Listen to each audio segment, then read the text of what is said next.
for today. It is Wednesday, January 1st, 2014. Folks, start writing that 2014 on your checks now. 2014, that is, if you still do write checks. I'm Doug Hagmann. I'm the co-host along with my son, Joe Hagmann. Together, we are the Hagmann and Hagmann Report. Folks, you're about to hear an incredible 3-hour program. We are launching the new year off with one of the most sought-after guests out there. Tonight. This is going to be a fabulous program tonight. And, of course, you're listening to the only show where the news is presented to you in 3D. We look well beyond the headlines, the bylines, the fog of disinformation that the mainstream media brings you, the white noise. And we get right down, we drill right down into the deep parts of what you need to know. We broadcast live each and every weeknight from 8 to 11 p.m. Eastern Time. Our home base, of course, is on the internet at HomelandSecurityUS.com. That's HomelandSecurityUS.com, not affiliated with any government agency. And, of course, we're simulcast by the good graces of the Christians United Broadcasting Network. There you can tune us in at thehagmanandhagmanreport.com. That's thehagmanandhagmanreport.com. 2 N's on Hagmann. Spell out the word and. Put it all together. And there you can listen to us in FM quality audio. I want to thank you for joining us. Thank you for your belief and trust in us as we walk through this minefield of current events together. And, of course, we're going to be walking through it again this year, 2014. Joe, welcome to the studio in a very Arctic atmosphere here. Snow up to our hips. Yeah, snow once again and chilly temperatures in the teens once again. As we kick off this 2014 year, this is the second year anniversary that we've been doing radio Monday through Friday for 3 nights a week. Yeah, that's right. And you've been putting up with us for 2 years. We did our first year was every Saturday, and then the start of January 1st, 2012 is when we started our first everyday show, weekday show. That's right. And we've been growing in leaps and bounds, and it's thanks to the great audience we have out there, all the support, whether it's prayers, financial support, spreading the word about the show, and the sponsors we have out there, and especially the great guests like Mr. Dr. Jim Garrow, who we have tonight. And I will say this, Dr. Garrow is a man that has really, is he on the radar or what? Dr. Jim Garrow, he is a former Nobel Peace Prize nominee. He was responsible for bringing the military litmus tests, now that's, of course, whether soldiers will fire on American citizens, to light early in 2013. He was a former intelligence operative with one of our intelligence agencies. Oh, and by the way, I do want to welcome the various intelligence agencies who are monitoring this broadcast this evening. Welcome to those. And we want to have a very special welcome to the staffers at the White House, putting in overtime tonight at the White House, especially just listening to Mr. Jim Garrow. With that, Dr. Garrow, welcome to the Hagmann and Hagmann Report. Thanks, guys. It's I really appreciate your asking me to come on. And by the way, I'm just Jim. And may I have a shout out just very quickly? I want to acknowledge the fact that Navy SEALs are celebrating their 50th birthday, the 50th anniversary of the inception of Navy SEALs today. And that's a remarkable thing, and we appreciate what they're doing in providing coverage to the nation and to individuals, and they do marvelous work. And kudos to you. Thank you for everything you do, Navy SEALs. Oh, absolutely. God bless each and every one of you, and happy birthday, happy 50th. That's something to think about. That wow, to be a Navy SEAL, what an honor that is, and their level of commitment, their level of expertise, second to none. And sadly, in recent years, they've been used as political tools, and we've seen the tragedies like the helicopters, SEAL Team 6, the raid on alleged raid on Osama bin Laden, and the political theater that they've been used and their agency's been used to cover for, and has taken some losses. And answers still, we still need answers on some of the reasons why we've lost some of these Navy SEALs. Yeah, and Jim, we're going to start right out here. We're just going to start out, hit the ground running. I got to tell you, you're a lightning rod of controversy. Of course, you've come out, made some statements concerning what's really going on behind the scenes, and we don't shirk from controversy. In fact, we look upon controversy as the seed from which the truth often sprouts. Now, that said, Jim, as of course we're on a first name basis here, Jim. Why don't you do this? Why don't you tell us a little bit about yourself first? And we have the entire program here to get into the meat and potatoes of the subject that we're going to be talking about. But tell our listeners who are unfamiliar with your background a little bit about yourself, and of course where they can find you in cyberspace. Great. I would. I'm happy to share. Well, first of all, I was born in Scotland, so my journey has been across the pond. First to Canada, and then to the United States, and then back to Canada. I have had the experience of being a teacher, a principal, a college president, and then the principal of a teachers' college, one of Canada's teachers' colleges. And along the way, I was recruited by one of our agencies for the federal government of the United States. When I was 18, I was approached, and I thought it sounded like a great thing to be able to be involved in, and so I signed an oath, a commitment to the nation, and kept that commitment for 45 years until I was outed September 30th of this year by the White House, and on October the 2nd, I was fired. So I haven't had much success working with government. My only job lasted 45 years, and I'm ashamed to say I was fired. And I'm kidding. Well, you were now. This is interesting. You were outed by the White House. Why? Well, you mentioned the fact that we had brought forward, and I don't want to take credit for having brought forward the litmus test.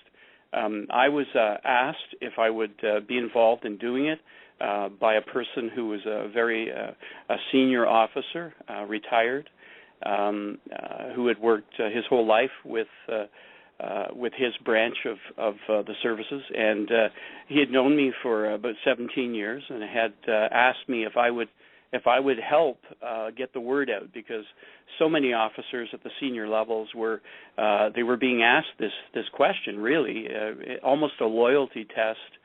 Where's your loyalty? Is it with the people of the United States, with the Constitution, or is it with the President? And that really was what they were digging for. Of course, we know posse comitatus, the troops are not to fire on American civilians. That is a no-no. It's a breach of law. And yet that question of loyalty and would you, if ordered, would you turn your guns on American civilians, especially, and of course they masked this whole thing in the notion of confiscation of arms. So they kind of present it, I think, as almost it's either your life is going to be in jeopardy, and therefore you want to grab these weapons away from these people, and if you were ordered to fire in the situation, however they asked the question, totally masking it as if it was some protective thing. And then the people who would say, well, no, that's against the law, then they would be, their career path would be shortened, and they were ushered out the door. And, of course, we've seen that now for this whole year. We've seen, I believe, 208 senior military officers, and now it's going down in the ranks, right down to the lieutenant level, where these loyalty questions are being asked. And sadly, the people that we are losing are the loyalists. They're the ones who are loyal to the American people, the Republic itself, the Constitution, and the rule of law. These others are progressives and those who feel that their career path is far more important than right.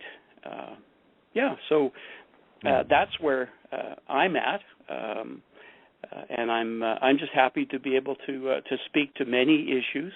I'm now free, and this is the wonderful thing. Mr. Obama did me a favor, and he's allowed me now to come forward, and no longer am I tasked to do certain things, and I've done a lot of things along the path of my career, that have taken me, moved my family, relocated my family, and really it's been a sacrifice on the part of everyone. And my family, of course, never knew what in the world was going on. They know partially what has gone on now, but not too much. But again, I'm free. So thanks for the invitation. Come on. Well, now, Jim, are you still bound by the oaths that you have taken as a CIA operative or as an agency operative? In other words, can you speak freely about everything, or are you still somewhat restricted? Well, official secrets, of course, I can't cross that line. But I know where those lines are, and I've sat down for hours with a legal team to go over, what are the parameters within which I can operate when I can speak in public. What can I and what can I not say? So I've been well coached through it. Made a few mistakes the very first couple of interviews I had. But not serious enough to, have them march across the border into Canada and grab me, or grab me at the border if I come back into the States. So I'm clear. Okay. Speak to many issues, and if I think it's beyond the line, I'll tell you. Gotcha. All right. It's interesting because through the course of this past week and, today, I did spend a lot of time cleaning out my inbox, and I have, my inbox, I've got over 52,000 emails left yet to handle. So I'm a little bit behind, folks. But it's interesting because I did a search on your name, and I found 642 different people who had asked me to have you on over the last 45 days. And I thought that was just an amazing number of people. So to those who emailed asking to have you on, here you go. Now, as we stand here at the opening day of 2014, Jim, in America and worldwide, what do you see as perhaps the most important issue facing Americans and the free world? Where do you want to start? Wow. Let's start with one word. Let's start with the word trust. I believe that the world has looked to America and trusted America to be what America has always been. They no longer look that way at America. Mr. Obama has shredded relationships of trust across the world. He has shown himself to be something that Americans are not. And so those who depend on America for support, for safety and security, because not only is America the leader in the world in many areas, but in the area of righteous justice, America has always been seen to be that island of safety and security for democracy and for freedom and liberty. When people look at that statue in New York Harbor, it brings them to tears for a very good reason, because of what it stands for. Right. Indeed. We look at the statue, we look at the inscription, we look at what American stands for, and we look at what we've become, Jim. And I think we've turned our back on the founders, we've turned our back on the founding principles, and we've turned our back on God. Amen. Amen. Yeah, so if I may continue, now that I've got my composure back, certain things, get you to well up. And when you start to, you ask me a magic question of where do we sit in the world today, really? Where are we at, and where are we going? And unfortunately, the ship of state no longer has a rudder that aims in the direction of liberty and freedom. It's no longer supportive of the things that are right in this world. It has become totally skewed to the left and the direction as other nations. And, I've got to talk to the whole security group, the intelligence forces out there working for other countries. And, we know many of these people by name, and by sight. And those people are absolutely appalled with what's going on. They're appalled to see the way the safety and security of individuals whose lives have been on the razor's edge of being compromised and killed. Their lives are in jeopardy right now. In fact, just in the last month, 3 of my colleagues have been murdered, 3 people who should never have been murdered, but they have been compromised. I'm believing that the compromising has been taking place at the highest levels of our government, and there's payback being given. Now, keep in mind the words of Valerie Jarrett. Now it's our turn, and those people who've been with us will get rewarded, and those people who haven't been with us, they're going to get theirs. Do you remember those words from Valerie Jarrett? The famous "there will be hell to pay," I believe, inserted in there as well. Yes. Yeah, I do. Scary stuff, and it's a reality for our people all around the world. The fact that they remain steadfast and true and loyal to America has to do with the fact that they took that oath seriously, the oath they made about the Constitution and the people and the Republic. They meant it, and they swore before God that they would be loyal to that oath, and they've done it, even in the jeopardy of their own lives. And so we've lost some key people that I happen to know. But the worst thing is that no longer does the world trust America. Wait, no, I don't want to say it that way. I'm wrong in saying it that way, because they do differentiate between the American people and the American leadership, namely Mr. Obama. They see a communist, a Marxist, Muslim influence that has invaded the highest levels of leadership of the country. And from afar, they're looking at positions being filled in government. They know what's going on out there. They're watching it, and they are appalled to see the kinds of people that are being allowed to go in to leadership positions across the different agencies. And you've been in service long enough. Your service spans multiple administrations, bringing us up to Barack Hussein Obama. Jim, who is Barack Hussein Obama? And for the people thinking that this is a ridiculous question to ask, I don't think it is. I think it's an important one, because we really don't know with any degree of certainty, at least from the Obama camp, who this man is. Who is he? What is he? Is he a product of our intelligence services, or is he? I'll just let you field that question. First of all, he's a Kenyan. That means that he was born in the country of Kenya. Intelligence services around the world know this. And they laugh because they know what the rules are for American presidents. And so they basically just laugh us to scorn that this has been allowed to take place. Of course, all his records are sealed, aren't they? Except for that stubborn birth certificate and that Joe Arpaio guy down in that, that Arizona wildland, and that Zulu dude who've continued to fight the battle about that fraud and the fraudulent document itself, the birth certificate, which is a total fraud. So we have a British subject, and back when he was born, keep in mind Kenya was a protectorate of Britain. Keep in mind, too, that his mother was a minor and could not pass on as a regular senior could pass on the birthright of American citizenship. A minor can't do that, but a person of age can do that. But this was a minor. The scam that she started to walk down the path of was to get him some safety and security and money out of the dude in Kenya whose name he took.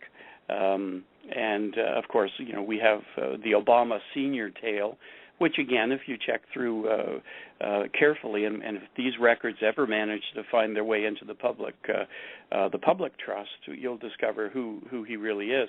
But first and foremost, the man is a Kenyan, British subject, and his mother was a minor, could not pass on American citizenship as a result. The father, of course, is Frank Marshall Davis. And I'm giving you things that I've seen on documents that are floating around the intelligence services of the world, especially China. China knows who this guy is, and they've got his number. And by the way, how are negotiations going with other countries? How are they going with our enemies? Are we winning, or somehow does it always turn out that we've lost ground? And you know the answer to that. Yeah. I don't think exactly. It's interesting how that happens. People ascribe incompetence to this Obama regime. In other words, people think that Obama is merely incompetent. He's a bumbling dolt. Yet, if that were the case, we'd at least win some of the battles that we do engage. Everything would not turn against the people of the citizens of America, as it seems to have over the last 5 years. So, I believe that people who suspect that Obama and the people around him especially are dolts, I believe that they're a little bit naive.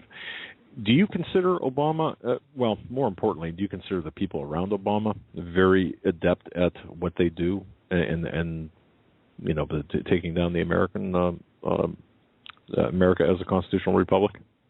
Yeah, they're pretty adept at it. They're well trained in it. Let me settle a score right away, and keep in mind that his records are sealed.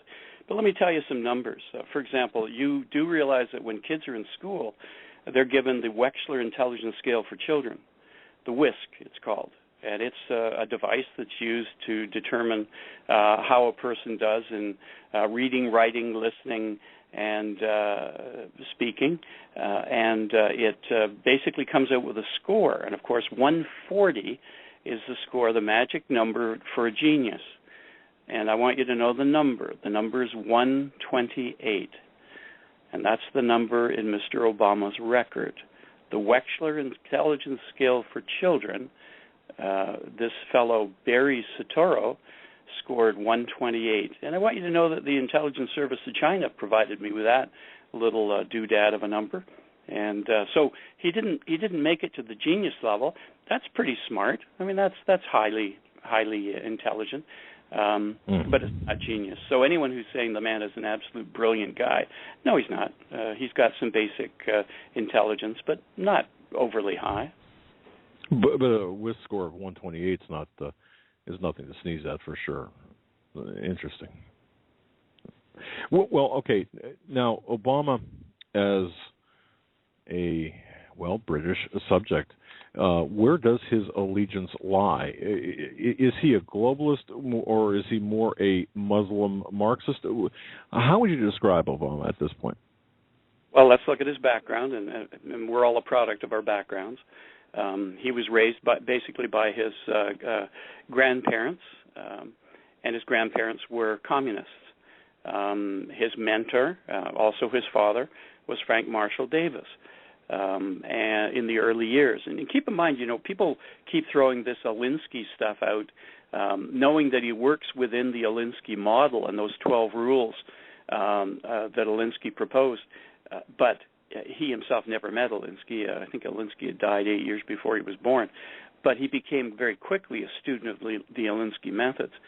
He's been basically taken into the fold of people whose mindset is that of communism.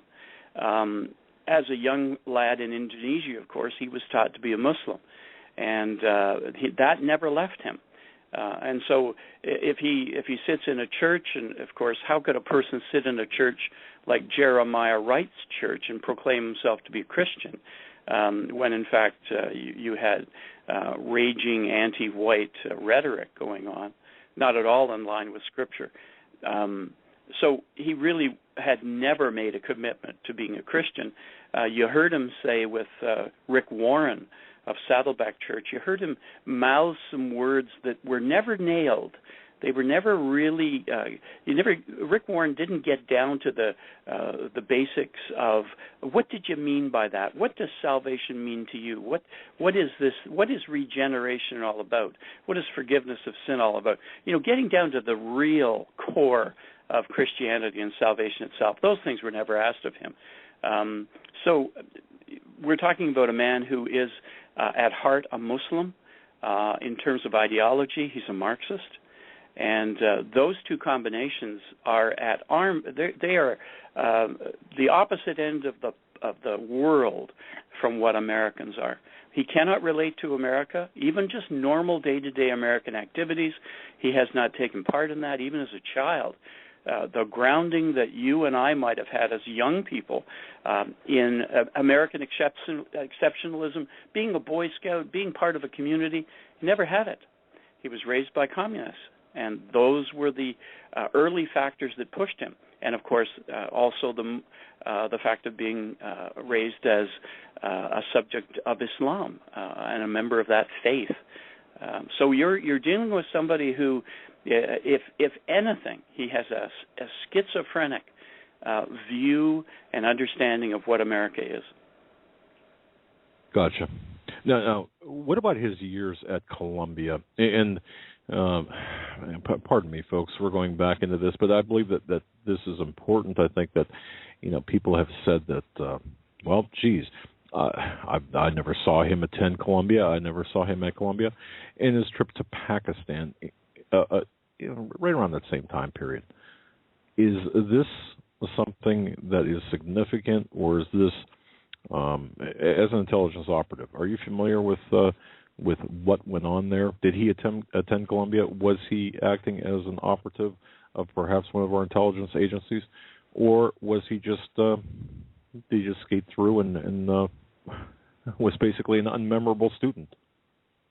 Well, again, I've been privy to seeing documentation that would suggest that, first of all, to get out of Occidental, where he went to school first, he would have to have had a certain number of credits that would be accepted by Columbia University and the registrar's office. Those standards were never met with Mr. Obama. He did not pass the courses that he needed. And you need, again, these records are sealed for a very good reason.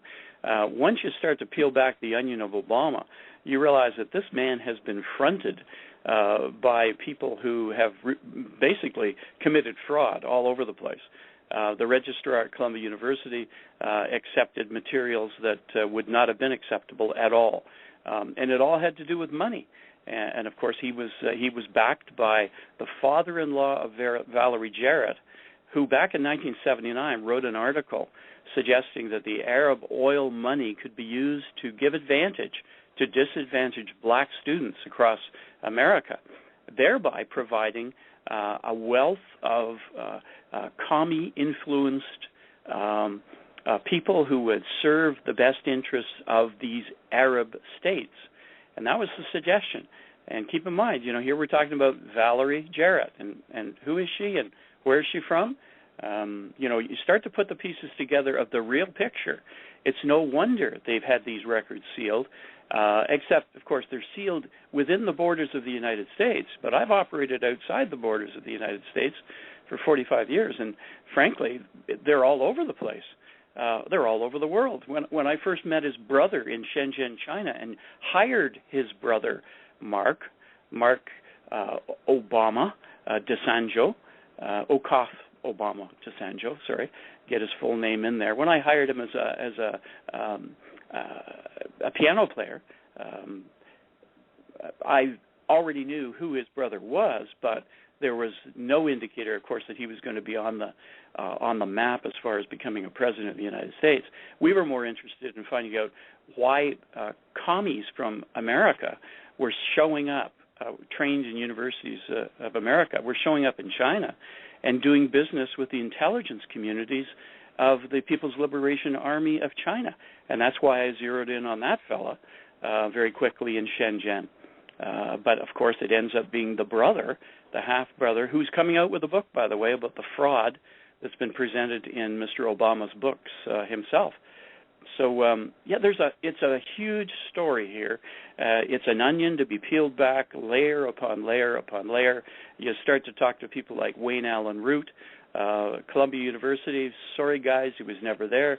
Talk to Pastor Manning, James David Manning, whose church is right in Harlem, right next to Columbia University. And by the way, I went to Columbia in the summer of 1978 when Son of Sam was running around, blowing people away. I've had some experience there. And James David Manning's people, who form the backbone of service industry within Columbia University. They're the caretakers. They're the guys who work in the cafeteria. They're the people who take care of the dormitories. They're the people who rub shoulders on a daily basis with students everywhere. They never saw this guy. And a black student who was, pretty popular and who was pretty outspoken stands out like a sore thumb. These people never saw a guy like Barry Soetoro or Barack Hussein Obama. Never saw him. You know what, Jim? I spent quite a bit of time looking into the background of Barack Obama, Barry Soetoro, and frankly, Barry Soetoro, I believe, remains his legal name. I could be wrong, but I have not found anything to suggest that he had legally changed it to Barack Hussein Obama. It could very well exist, but I have not seen it, not found it. What is, just to round out the discussion about Barack Hussein Obama, how in the world did this man get into office? And a lot of people will say, well, if he's the fraud that you and others say he is, if this is true and not some just conspiracy nonsense, they would have found out. People would have blown the whistle on the guy. So what's the story behind that? Is this a huge conspiracy, or is this just merely a smaller conspiracy relative to the larger conspiracy, I suppose? Is this kind of an easy thing to accomplish when you have key people on the inside working to elevate this man, or is this something different? That was a convoluted question. I apologize, but no, who in the world? Yeah, go ahead. It's a very complex issue. It's a very complex person, and the program to put him in place has been very complex, with multiple layers of people. But when you talk about huge money, when you talk about huge amounts of power and influence, let's go back to the days when he was actually forwarded as the candidate for the Democratic Party. That's when big signals should have been sent to appropriate people. And when you look at that document that was signed by Pelosi and I can't remember the other name on it, but they signed on to the documentation that suggested that he was their candidate for president, the Democratic Party candidate for president of the United States. The norm up until that point, when they put him forward, the forms signed by the Republican Party and the Democratic Party said the same thing. What they basically said was that the person met and the criteria for eligibility to be the candidate and sit as the president of the United States. The Democratic Party changed that wording in order to accommodate Barack Hussein Obama. What it changed to was that he was the candidate of the party, nothing to do with eligibility, nothing to do with meeting criteria, nothing to do with law. So they skirted that whole issue, which meant that Pelosi, of course, wasn't guilty of uttering a forged document or committing fraud. Gotcha. That's a major thing. Very major.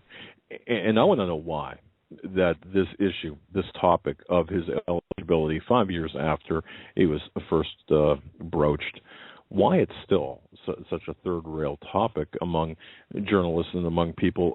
Why isn't Rush Limbaugh? Why isn't Sean Hannity? Why isn't Bill O'Reilly?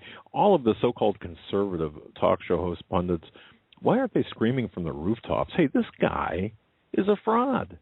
Well, you got one guy. You got one journalist out there who has a radio program named Eric Rush. And by the way, he's a racist. Eric Rush is a racist. Were you aware of that? He's a black guy calling a black guy a fraud. Right. Yeah. But of course, he can't be a racist because he's basically just telling the truth about a guy who happens to have the same skin color or tone as he does. But here you have, his program, by the way, is called Full Contact with Eric Rush. So there's my ad, by the way, for Eric Rush. He's a great guy. I consider him a good friend.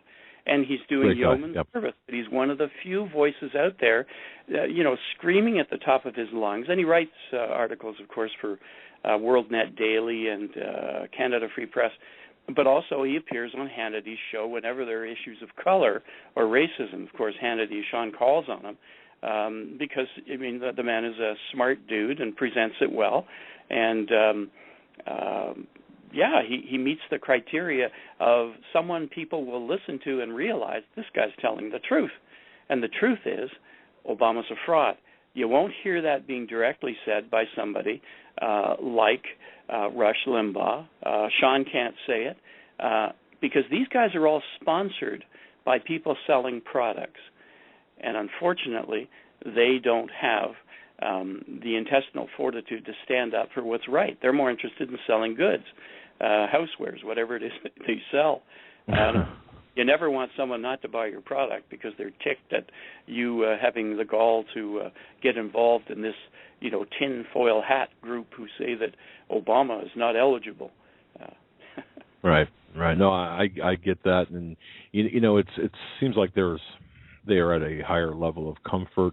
Of course, if you get paid a few $1 million a year or whatever they get paid, your lifestyle rises to that level, and of course, sometimes, sadly, the truth takes a backseat to the income. And well, you want to be invited to the right parties too. I mean, you can't put me out now. You don't want to close off the faucet of information, and that would very quickly happen. Of course, what are you being fed, and who's feeding you? And those decisions are made by people like Rush and others. And I'm not saying that he's compromised, but it just makes sense to look at that as a factor that might impact and influence people as to how far they will go on issues. I have no sponsors. I'm a free man now. I even got my first pension check, so I'm pretty happy. Wow. Okay. Yeah, I'm in the. Well, so you can't be bought. That's good. Before we move on. The people directly around Obama in his inner circle, like Valerie Jarrett, who, by the way, it's my understanding, will be getting a transcript of this broadcast. Valerie, Valerie's either listening or she's got a couple of people assigned to, right. record. Well, it's going to be interesting when she gets this. But who are the people most influential? Who has Obama's ear, or who is doing the heavy work for Barack Obama? Well, you've got two people. One is supposedly no longer involved, but keep in mind, like Van Jones, he's off. You fall into disgrace. Well, with those guys, you fall into disgrace. That's fine. They give you a new job. They increase your salary so you're happier than you were before, and then they call on you, and you get special privilege, and you get access, and you get all the other goodies, the speaking engagements. They take care of their own. These people are the best Chicago thugs you've ever seen, and boy, can they operate in that frame of reference. So the key people, though, David Axelrod has never departed the scene. He's back there manipulating things, having the advantage of being outside, looking in about what's going on and making his advice known. And, of course, the conduit for that advice directly to the president, if he's not phoning directly in, is to Valerie Jarrett, who vets everything. There's nothing that goes on in America right now without Valerie Jarrett's stamp of approval, her imprimatur on it. Without her say-so, nothing happens. In fact, there are many people, the Secret Service, she's called Mrs. President. Boy, that gives me the warm fuzzies. Yeah. Essentially foreign national. What was that vote of yours worth? Do you remember putting that X next to Mrs. Jarrett? Yeah. It's kind of like a co-president, much like the Clinton administration. Interesting. So you've got David Axelrod and Valerie Jarrett, of course, two people who we did not get Christmas cards from this year. Okay. Now I'm going to move to another question here, because last October, just 2 months ago, a little over 2 months now, you had, it was October 10th, thereabouts. You had appeared on a radio show. I believe it was Now the End Begins program with Geoffrey Grider. You kind of dropped a interesting bombshell on that program where you had talked about the deaths of Andrew Breitbart, Michael Hastings, and Tom Clancy. I think that's when I really began to sit up and take notice about your level of knowledge with respect to what was really going on and what is going on in the realm of Obama's reach. You want to talk about that at all? Because I can see the silencing of people in the media. I can see it taking place. I can see it growing. I can see most of us now are being labeled as political dissidents. And, of course, I've earned my own CIA case file number, as well as many others in my venue, our venue. What can you tell us about the deaths of Breitbart, Hastings, Clancy, even, or others? Well, let me say this. Pressures have been brought to bear on anyone who has any knowledge with authority. And of course, when I say knowledge with authority, it means that you've had access to materials, to people, to things that for some would be quite threatening. So, and for others quite embarrassing. And I want to say this gently and with reverence for the work of Andrew and Tom and for Mr. Hastings as well, Michael. Mrs. Breitbart had her best friend call me, and it was when I was saying that he had been murdered, and she was upset that I was saying it. And so I indicated to her friend, what the information was that I had and where I got it. And so I was quite truthful, quite honest, quite open, and I said, but if Mrs. Breitbart wants me to shut my mouth, it is shut, and I will never open it in public, in deference to the children who are more important than, my reputation or my ability to share things. And I was totally honest in it. I would have pulled right out. She phoned me back a day later and said, go for it. You have full permission to keep going. Wow. So I got to tell you something. I want you to know that, as much as it may sound like we're being sensational, we're not being sensational for the sake of just, looking good or having interviews or something like that. There's a care and concern that I have that we're not doing damage to the important people in the lives of people who are now gone. And doing damage that way. Because how could I face Andrew Breitbart knowing I had brought some damage to his children? I couldn't do it. And Jim, the information that Breitbart was threatening to release before his untimely death, do we know how much, if any, of that actual information he was talking about made it to the public? None of it made it. It disappeared very, very quickly. And I want you to know this, that Hastings, Breitbart, and Clancy were working together. There was a cross-pollination of information. Tom's tasking in this whole thing. And by the way, I've known Tom since I was 17. And this is, if you believe in God, you got to believe that God puts people in positions where you meet people for a good reason. You don't know what it is when you meet them, but it's there for that very reason down the road that God knows in his omniscience that you're going to need each other. And, I was a lifeguard at 17 in a camp in Quebec, and this group of guys were next door to the camp and couldn't get one of the motors going in a motorboat. And, well, I knew the motorboat because Dr. Teal, a 95-year-old physician who owned the cabin, the cottage, I had started that motor for him many times. When I was walking past, I saw these guys struggling with the thing and went over and said, hey, guys, I'll help you here. I know how to start that sucker. And who were the guys? Well, there were 4 people, and one of them was this guy with Coke bottle-thick glasses named Tom. And when they came back from fishing after I got them going, they gave me a bunch of fish that they'd caught. And then the next day we went to Montreal for Expo 67. I invited them to come. Myself and a counselor were going to go, and they came with us, and we had a great time and stayed in touch. And sure enough, the insurance dude He was a student at the time, but the insurance dude that he became suddenly started writing books, and this Red October thing came out, and I got to tell you, I had no notion the guy wrote books. No idea whatsoever that he wrote books. But that's how I knew him over the longer period of time, from when I was 17 at this Bible camp, Canadian Sunday School Mission Camp, Lake Lovering, and it was Camp Livingston. And Dr. Teal's cabin is right on the edge of their grounds.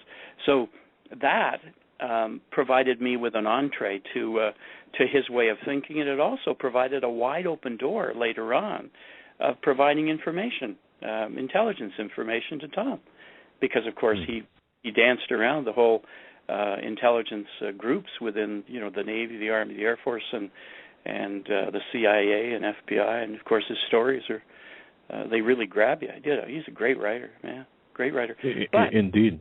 Go ahead. These three guys were working together on gathering information for a book that Tom was working on that would have exposed every detail of the life of Barack Obama in a novel form. Interesting.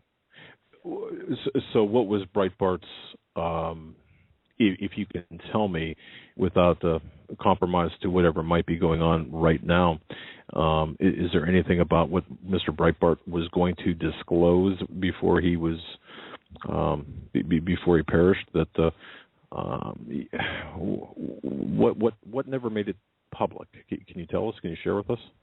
Well, it had to do with the deaths of some people. That's the part of the information, and then the direct connection. He actually had paperwork on the direct connection with the money from the Arabs going into Barack Obama's pocket. There were some that went into his pocket, some that went, of course, to Columbia University to get him into Harvard, and of course, nobody got to see his records, even in the early days. So they were smart enough to protect him early. But that meant that people were being paid off, like the registrar at Columbia and the registrar at Occidental, and then Harvard, of course, you got a whole multi-layer of people who are to blame for things going on there. Because the guy never wrote, the reviews. He was supposed to write as the law review editor. Things that normally took place for regular folks never took place for this guy, Obama. Duties that other people would normally perform, he didn't perform them. He had other people covering for him. And, of course, money flowed. And where did that money come from? Breitbart knew exactly where it came from. And he knew the bank accounts that some of this money was coming through and into the hands of folks at different universities and colleges around. And, of course, that moves forward then to where, when he was in Chicago and what happened when he was a community organizer there and certain things were taking place. These guys had the goods on him. They had the goods on Obama. And, of course, Breitbart, Andrew, crazily went into that bar that night, and by 12:30 he was dead. He left the bar. Within an hour, the guy was dead. Was he poisoned? To the best of your knowledge, was he poisoned? Was he? Yeah, he was poisoned, and that's why the autopsy didn't take place for 5 days, because the latent sugars in the body, the natural sugars, would have absorbed the toxin, neurotoxin that was I believe it's from the asp, but I'm not sure exactly which poison was used. But there are some neurotoxins that you drop like a sack of potatoes. Right. And your lungs stop, your heart stops, all muscle groups stop. Boom, and it's fast. A small injection, you can walk past a person, tap them on the shoulder, and boom, within, they can't walk more than a few feet, and they're down, and that's what happened to him. And the key here is not just the fact of how he went down like a sack of potatoes, but the fact that his face was bright red. And some people will come back and say, "Oh yeah, well that's typical of aphasia. You can't, or asphyxia, and you got, you're going to turn red." And well, no, this bright beet red that the witness who got right to him saw was like stunning, and that's one of the characteristics of one of the neurotoxins. Yeah, I have to say this as a former first responder before we were even called those. I attended to many heart attack victims and deaths from sudden cardiac arrest to heart failure. I've never seen a red face among the victims ever. So, yeah. Well, interesting. somebody called me a nutcase. Well, they're always calling me a nutcase, but someone out there said that I had no notion of how things work in the medical community. Well, unfortunately, my wife's in the medical community, so I do. Okay, well, yeah, it's interesting how the people attempt to marginalize people such as yourself and us and others. Who has custody, if you know, or if the information still exists, of whatever disclosures we're going to be made by Andrew, Mr. Breitbart, and Mr. Hastings and Mr. Clancy? Are they still around, or has this information disappeared? I'm going to say that I can't answer that because the investigations have never been totally closed on any one of the three of them. And as a result, they're still looking for answers. And so I can't say, like there's a file and it's sitting on this guy's desk. I can't say anything like that. I just know that they're looking for it. Okay. Well, that's fair enough. Wow. Where did Tom Clancy fall into this mix? It was just his cooperation and collaboration on a book with Mr. Breitbart, Mr. Hastings, or was it something more than that? Well, there was sourcing. Each one of them had different sources, and they didn't necessarily share the same sources. So Tom had, of course, many people, including myself, in the intelligence groups who were feeding him information, and many people had such high regard for Tom Clancy. They were feeding him stuff. He had enough for dozens of books down the road. But how meticulous he was in doing his research. But then, you had Breitbart, who, he attracted a whole different level of people and different style of people who felt quite comfortable in giving him material. So that was coming from politicians. It was coming from, clerks and offices who happened across things. There was that. And then, of course, Hastings. Hastings, a whole other story, because of the way he died. Tom and Andrew, of course, were poisoned, and that's what did them in. And you'll find, by the way, on Tom's report, cause of death not determined. Interesting. I didn't know that. Not determined. Yep. Yeah, very interesting. Wow. Yeah, there were people who say, he had lung cancer. Well, he may have had lung cancer, but it wasn't terminal. He wasn't, within weeks of dying from lung cancer. But the circumstances again are very suspect. Where does normal fit into any of this? It doesn't. Normal does not fit in any chapter of this whole scenario. It just doesn't fit. Where normally, processes take place, and step 1 to 2 to 3 to 4, everything's followed, and that would be normal. None of it. And none of these three people, none of it was normal. Hastings, okay, they blew him up. What happens when you take the body away? Well, you investigate, you find out what the cellulose, what the fibers, what the residue from the explosive devices, it's in the body of the person, by virtue of the explosion. And so what happens to him? His body goes away, and they cremate him instantly. Well, right. Who ordered that? That's a great question, and of course, a very important unanswered question in terms of how that happened. Certainly was not authorized by the family. No, and they were very upset when they heard after the fact that he'd been cremated. So, you start to scramble around. And by the way, you notice the family's absolutely silent. You notice that? Is that out of fear, Jim? Absolutely. Why do you think all of these people? Why do you hear nothing from Mrs. Breitbart? Why do you hear nothing from Mrs. Clancy? It's a good question. It's a good observation. Just a normal question. Who would talk? Who would say things? Who would be upset? I mean, these people are gone. Would you not hear somebody saying something about, the unfortunate passing of Mike? Hey, he got blown up. Don't you think but saying something? Jim, the way I look at this, and this is just me, maybe I'm saying this with too much bravado and not being in the position, but I know if someone hurt a member of my family or killed a member of my family, I would be screaming from the rooftops. What could they do? What more could they do to me, for example, than take away a child of mine or a spouse? But is that the wrong? Am I thinking incorrectly here? No, you're thinking right on. What would shut you up? What pressures, what hints would need to be given to you to keep? Do you have children? I do. Yeah.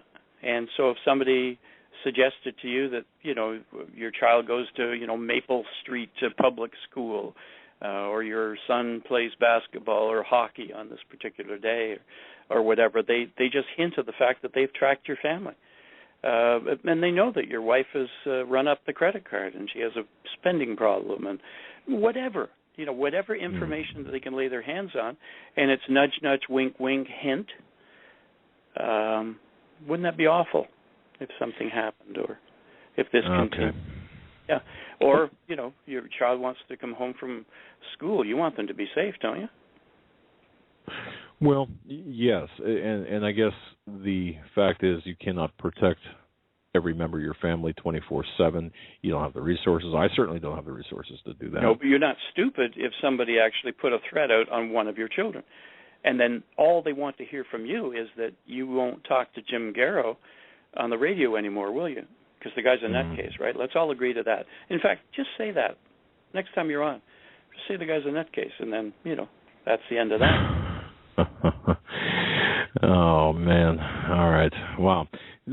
So in this first hour, folks, I mean, we've gone through Barack Hussein Obama, the man, essentially how he got into office, the fact that Barack Obama, his administration or regime is made up of really Marxist Muslims. They're taking their orders from senior advisor, Iranian-born Valerie Jarrett. It's well known to the intelligence agencies all over the world, but not to the American people. And you've seen documents that support everything that you've said over the last hour and into this interview. So I have the feeling that the governments of other countries are laughing at us. Is that kind of a true statement? Laughing at or being naive? But they're laughing at what has become of America, because America had a stature on the international stage for decades. You didn't mess. So, for example, you didn't mess with the intelligence groups. You just didn't. There were people, you just knew that certain people died, certain people, plots, they stopped.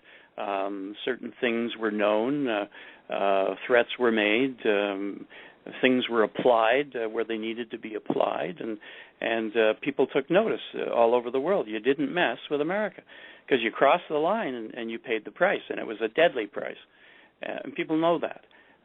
So that's a level of respect, and it's not something that America, I think, used as a strong arm outlandishly. I think it was used very judiciously, more judiciously than any movies that you see. In the movie business, you're looking for sensational. In the pragmatic world of intelligence, you're looking for reasonable. In fact, the words that I would suggest you apply to the intelligence group are sweet reasonableness. That's our modus operandi, sweet reasonableness. Not the words I would have settled on, I'll tell you that, Joe. No, we're up against the top of the hour break, Jim. We're going to take about a 3 or 4 minute break. We'll be right back after the short 2 of the Hagmann and the Hagmann Report on this, the first day of January 2014 in the year of our Lord. Our very special guest tonight is Mr. Jim Garrow. Jim has been a lightning rod of controversy, which is a good thing. I'm not saying that in any way derisively. It's a very good thing, because with that controversy comes truth, and it's in that area that we must probe. We must push for answers and for the truth.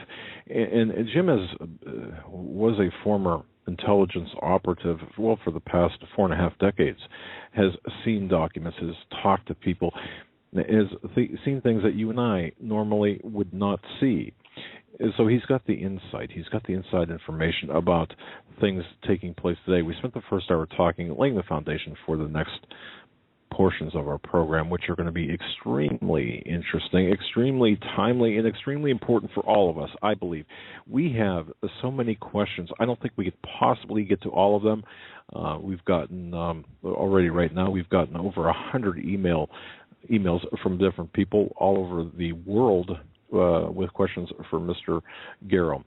But before we get into the questions, Jim, how can people follow you, or what websites do you have, or website do you have? How can people follow you on the Internet? Well, you can. I have Facebook pages, Jim Garrow, Jim, of course, and then Garrow, or Dr. Jim Garrow. Those are my two Facebook pages. And then I have A Nation of Minutemen, two of them as well. So A Nation of Minutemen. And that reflects something that President Kennedy said that we should be over time, a nation of Minutemen ready and prepared to protect America. So, I've taken that and given him credit, of course, for having said it originally. But that's how you can get me. You can look me up at www.pinkpagodagirls.com. pinkpagodagirls.com. I got sidetracked there. pinkpagodagirls.com, and that'll get you into my charitable work or philanthropic work. It's not a charity. We're not a 401c3. We don't have a charitable status. So, if people are thinking of sending money, you can, but there's no receipts. I fully understand that. You're not encumbered by the restrictions that a 501c3 would give you. We are not a 501c3 corporation either, just so people know that, and that's for good reason. Now, Mr. Garrow, I want to trust my partners, don't you? Yes, absolutely. Well, I don't trust government. How well said. Mr. Garrow, you've come out with some information here that is pretty frightening. Frankly, it's frightening. But it seems to a lot of people are talking about this. We're witnessing the militarization of our country, the police forces within our country. We're seeing the federalization of local and state police departments and police agencies. We're seeing the wholesale purchase of ammunition by the DHS, and for reasons that people are not really getting. I mean, people are saying, well, they're making excuses. But I guess, where do we start here? Because we've got, by all estimates here, we've got unaccounted for nuclear devices from DIAS, the military base. We've got all sorts of problems, situations facing us. What's the most relevant, what's the most pressing situation in your mind that we're facing right now here in the United States of America, and then expand it to on a global level? Well, the shredding of the Constitution and the rule of law as a sidebar by Mr. Obama is unconscionable. The fact that he would see fit to just ignore the basis, the foundation of the nation itself, and then not be held accountable. The people in the House and the Senate should be up storming the White House based on what he's been doing. If they really take their oath of office seriously, and if they really believe that they represent we the people, they should be doing something mighty quickly. But they have sat back, acted just very much like what they are, fat cats, making huge salaries, having the ability to amass fortunes beyond belief. And so all of that, by the way, by turning against the oath that they took and against the people that they purport to represent. These fat cats are the biggest problem that the nation faces right now. So the president himself, I mean, he's doing what he's doing, but it's the fact that the checks and balances that were put in place wisely by the founding fathers, the fact that they are not doing what they were meant to do is undermining the entire process and the rule of law. So none of us are safe. And by the way, do you think our enemies are not realizing what's going on in America? Do you realize that Russian troops are right now boots on the ground? Chinese troops are boots on the ground in the country? And do you think they're afraid of anything military from Mr. Obama? Not a bit. In fact, they're kind of laughing at us. Yeah, and we see, as you said, the troops training on U.S. soil. We have drills with Russian special forces 2 years in a row. We have the buildup of the Russian missiles along the EU lines in response to our missile defense systems.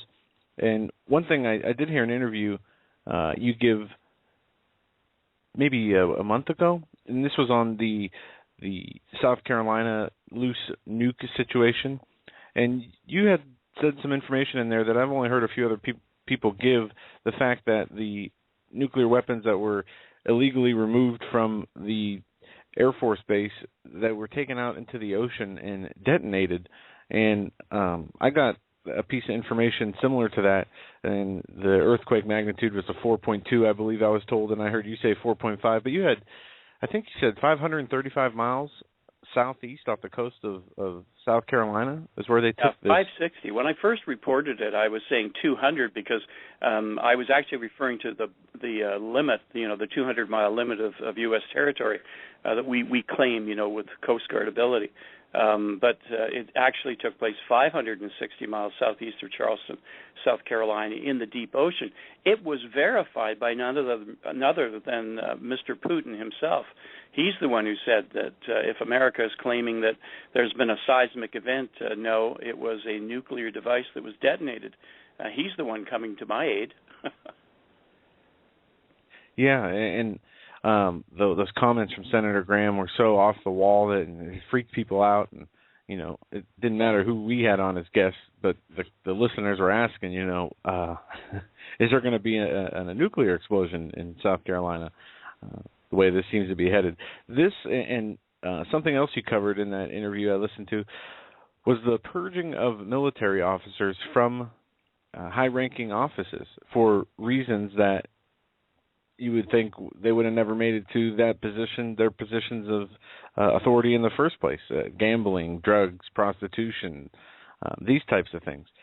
Well, those are typical accusations that the Nazis used when they were dealing with the military and they wanted to put their own people in place. That's how they got rid of them. And these are just excuses, marginally real, probably made up or set up. Just stupidity. In terms of ending careers, sure, they can do that, but the fact of it suddenly happening where it hasn't happened before, I mean, goodness gracious, we're not that stupid. I felt bad for Lindsey Graham, by the way, as he fumbled. He had some partial information in his grasp, but boy, did he ever blow it and made himself sound like just an idiot, a moron in front of the cameras. It was tragic. I felt bad for the guy. Well, did we miss? Am I hearing you correctly, Jim? Did we almost subjected to a nuclear false flag here in the States? Well, yes, very much. Yeah, we were. In fact, two of the devices are still out there. Two of the nuclear weapons. Keep in mind, 3 people saved the United States: 2 generals and an admiral. And what they had done is they put together the picture of what was going on. Mr. Obama asked for nuclear devices to be moved inappropriately, breaching all the protocols, the safety protocols that have been in place for decades. of course, to keep everyone safe, and of course, safeguard the weapons themselves so that they wouldn't be stolen. So suddenly you have orders going out for trigger mechanisms to be moved to 3 different locations, the actual nuclear warheads to be moved as well, the collars that would affix them to short-range missiles. That was the other thing that they were realizing. Wait a minute, these are going to places where if it's an 800-mile radius that these rockets, these missiles are able to launch within, and you're targeting within an 800-mile radius, wait a minute, that's the heartland of the United States. Something's wrong here. So they knew just by virtue of the orders that were being given around and coming back to them, as people reported in, that something was really, really out of whack with what Mr. Obama was doing. They put it together and properly and stopped it. They basically said no. Now, they took a bullet. Their careers ended, of course, but they took a bullet for the American people. That's the stuff of Congressional Medal of Honor winners. That's the kind of impact for the saving of lives that is immeasurable.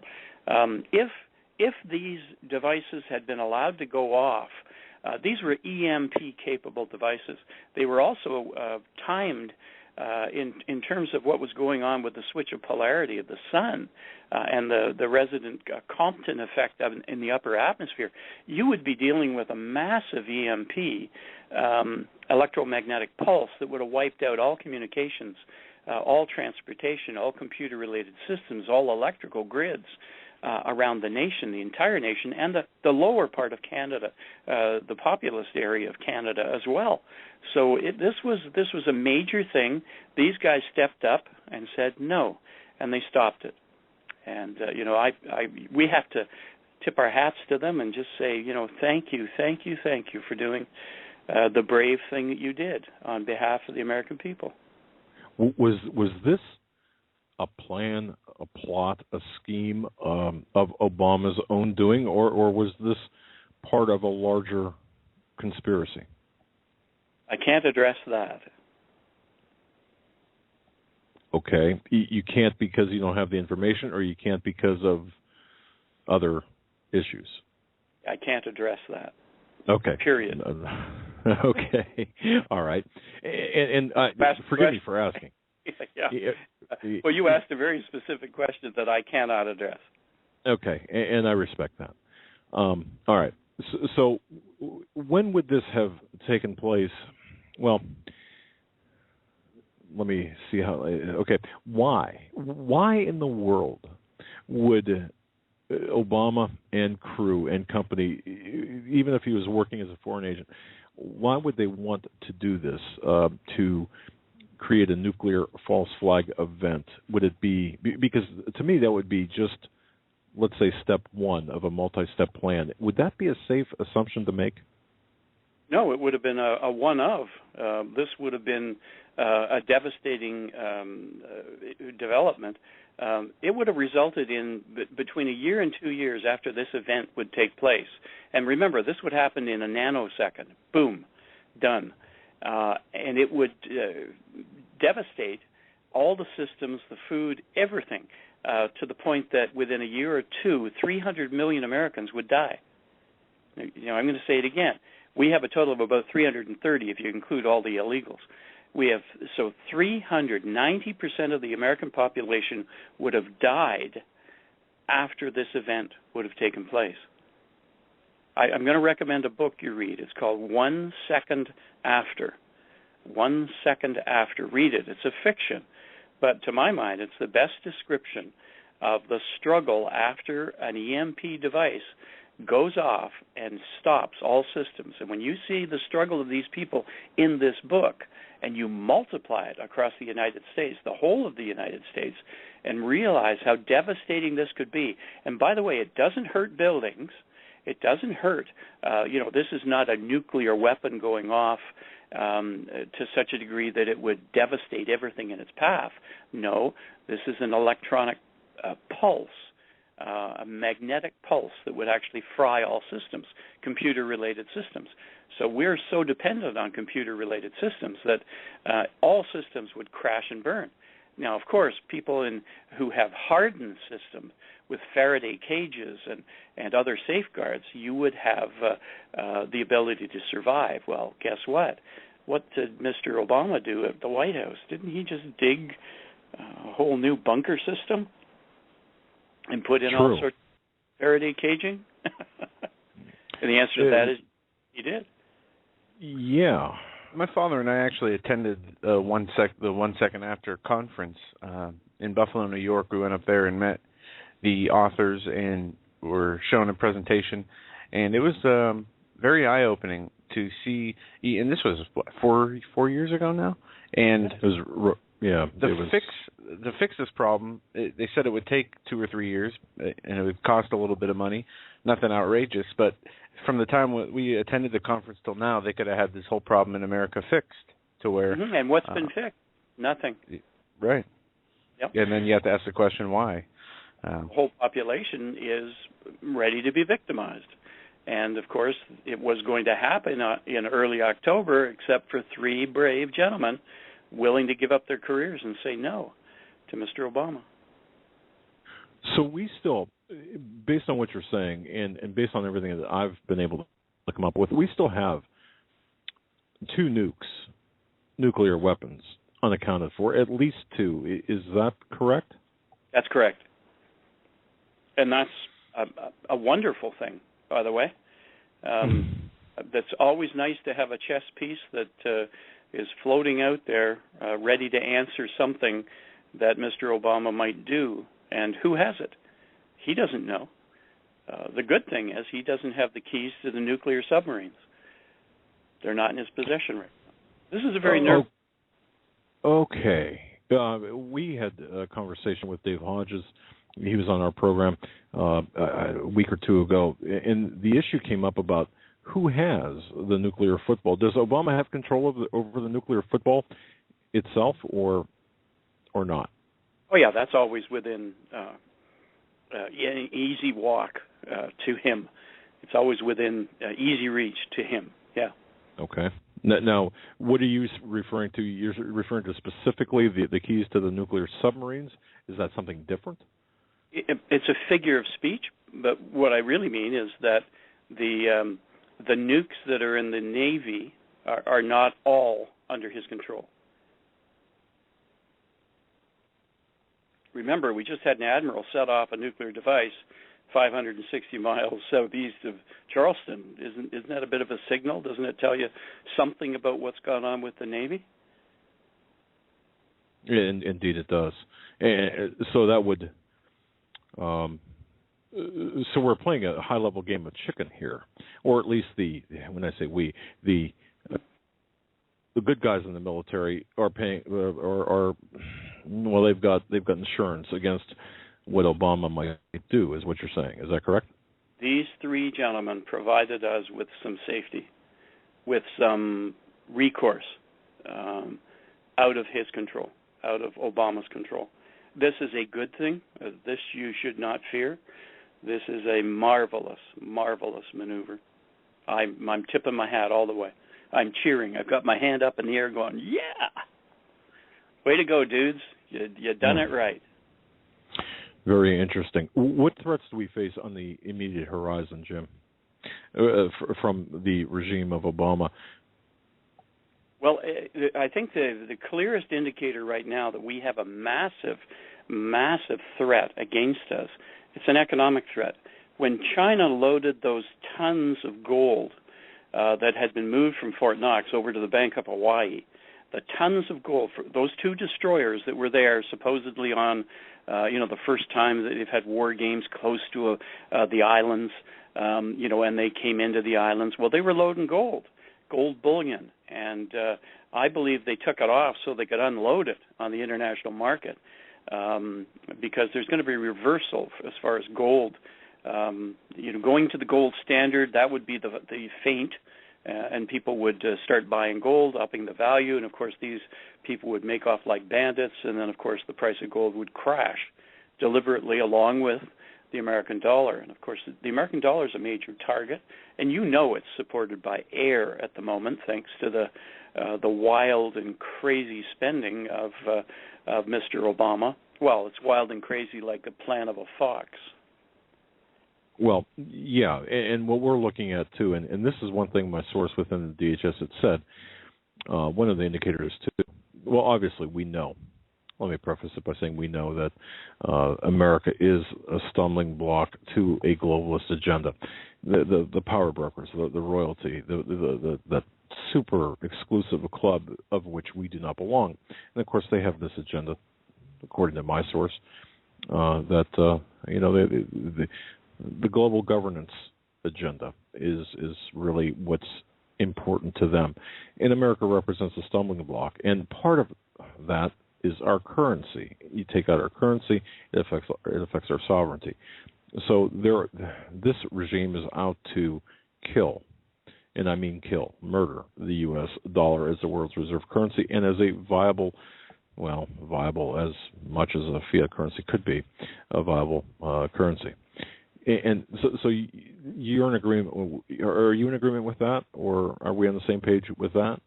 No, absolutely. And I just want to ask you a question. What one person that you can readily think of in the world has bet against nations' currencies and had such an impact, negative impact, on currencies that he's actually taken down the currencies of two nations in this world? Would you know that name? I'll give you a hint. George Soros. Ooh, well done. George Soros, he's the great manipulator of world currency values and has taken down two national currencies. So, hey, that man, watch, you know where he's betting, and he's betting against the American dollar. Right. Well, what are your thoughts on the economy then, on the U.S. dollar, on the American economy in the short term, 2014, predictions or outlook for the U.S. economy for 2014? Well, it's an artificially inflated economy. I think what we're going to see is runaway inflation to the benefit of the elites who are prepared. They've had 5 years of being able to play one game, and now they're going to switch the game and change their bets. They're just going to bet against the American dollar, bet on a different horse. And of course, if China does what it's already basically indicated it's going to do by taking off their gold from America, you're going to see a bet against the gold, and these guys will win. America will lose, and the banking system in America. By the way, who insures up to a certain? Is it $60,000 a person? I can't remember. But who insures your money in banks around America? Well, it's a Federal Deposit Insurance Corporation, FDIC. Oh, federal. Interesting. Are you feeling warm and cuddly right now? Yeah, I've had the warm fuzzies all day, Jim. My goodness. And knowing you were going to come on, it just I felt like Chris Matthews. I had a tingle in my leg. Now, if it was Chris Street, then I would be, happy that tingle was there. He's a well-renowned economist, of course. Right. All right. I know. I have about 5 or 6 people who have sent me emails, and I saw during the break here. And this is my question, too. Do you see Obama? Well, this could go a couple of different ways. We could have normal elections in 2016, normal presidential elections in 2016, that is. When I say normal, I'm talking about, the illusion of normalcy. Now, aside from that, do you see Obama, is it possible that Obama will not finish his term? That's part A of this question. Or part B would be, do you think Obama is going to have a third term? Knowing full well, of course, about I understand about the Constitution, but I'll just levy that question to you and go for it. Well, we can no longer assure ourselves of honesty in the elections. It's been shown that certain counties basically gave the election to Obama. I think the differential was only 400,000 votes. That is a margin of error of minuscule. margin of victory for him. And when it gets down to it, Chuck Hagel has been rewarded remarkably well for the placement of dieballed voting machines with the CITL software packages that run the actual machines. And how many counties wasn't it 4 in Ohio, were saying that the votes that people actually made were switching as they made them? And so once again, the integrity of the system has been breached totally, which means that we should be replacing the system and going back to something that is more ponderous, but it's safe. And it is witnessed by people who invigilate the process and make sure that it's honestly done. So we need to go back to paper ballots where people make X's next to people's names, and that would safeguard the system. And, of course, then we have the checks and balance of a Democrat and a Republican or an independent sitting there certifying that the vote was well and orderly and honestly counted, and would certify the honesty of that. So that's where we have to go. If we have dieballed machines, voting machines that are computer-driven, as we've seen testimony to committees on the Hill by the experts who set this up, they said a high school kid could crash the system or could breach the system and abuse it and change votes. And they warned of the lack of security of the voting system across the nation. So if we cannot secure our own voting system, we've just lost our democracy. Yeah, absolutely. And we've been victimized by the electronic black box voting.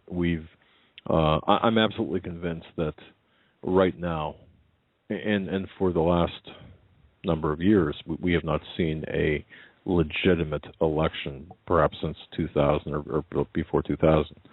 But that said, now, is Obama worried about, well, as we often talk about on the show, perhaps becoming useless or outliving his usefulness to those in power, the real people in power?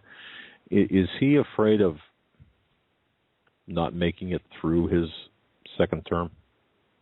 He lives in morbid fear of assassination. He actually lives in abject fear that he will be assassinated.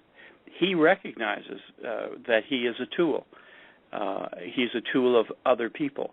They're allowing him to play the role, but they're playing the puppet puller, the string pullers of the puppet. He's the puppet.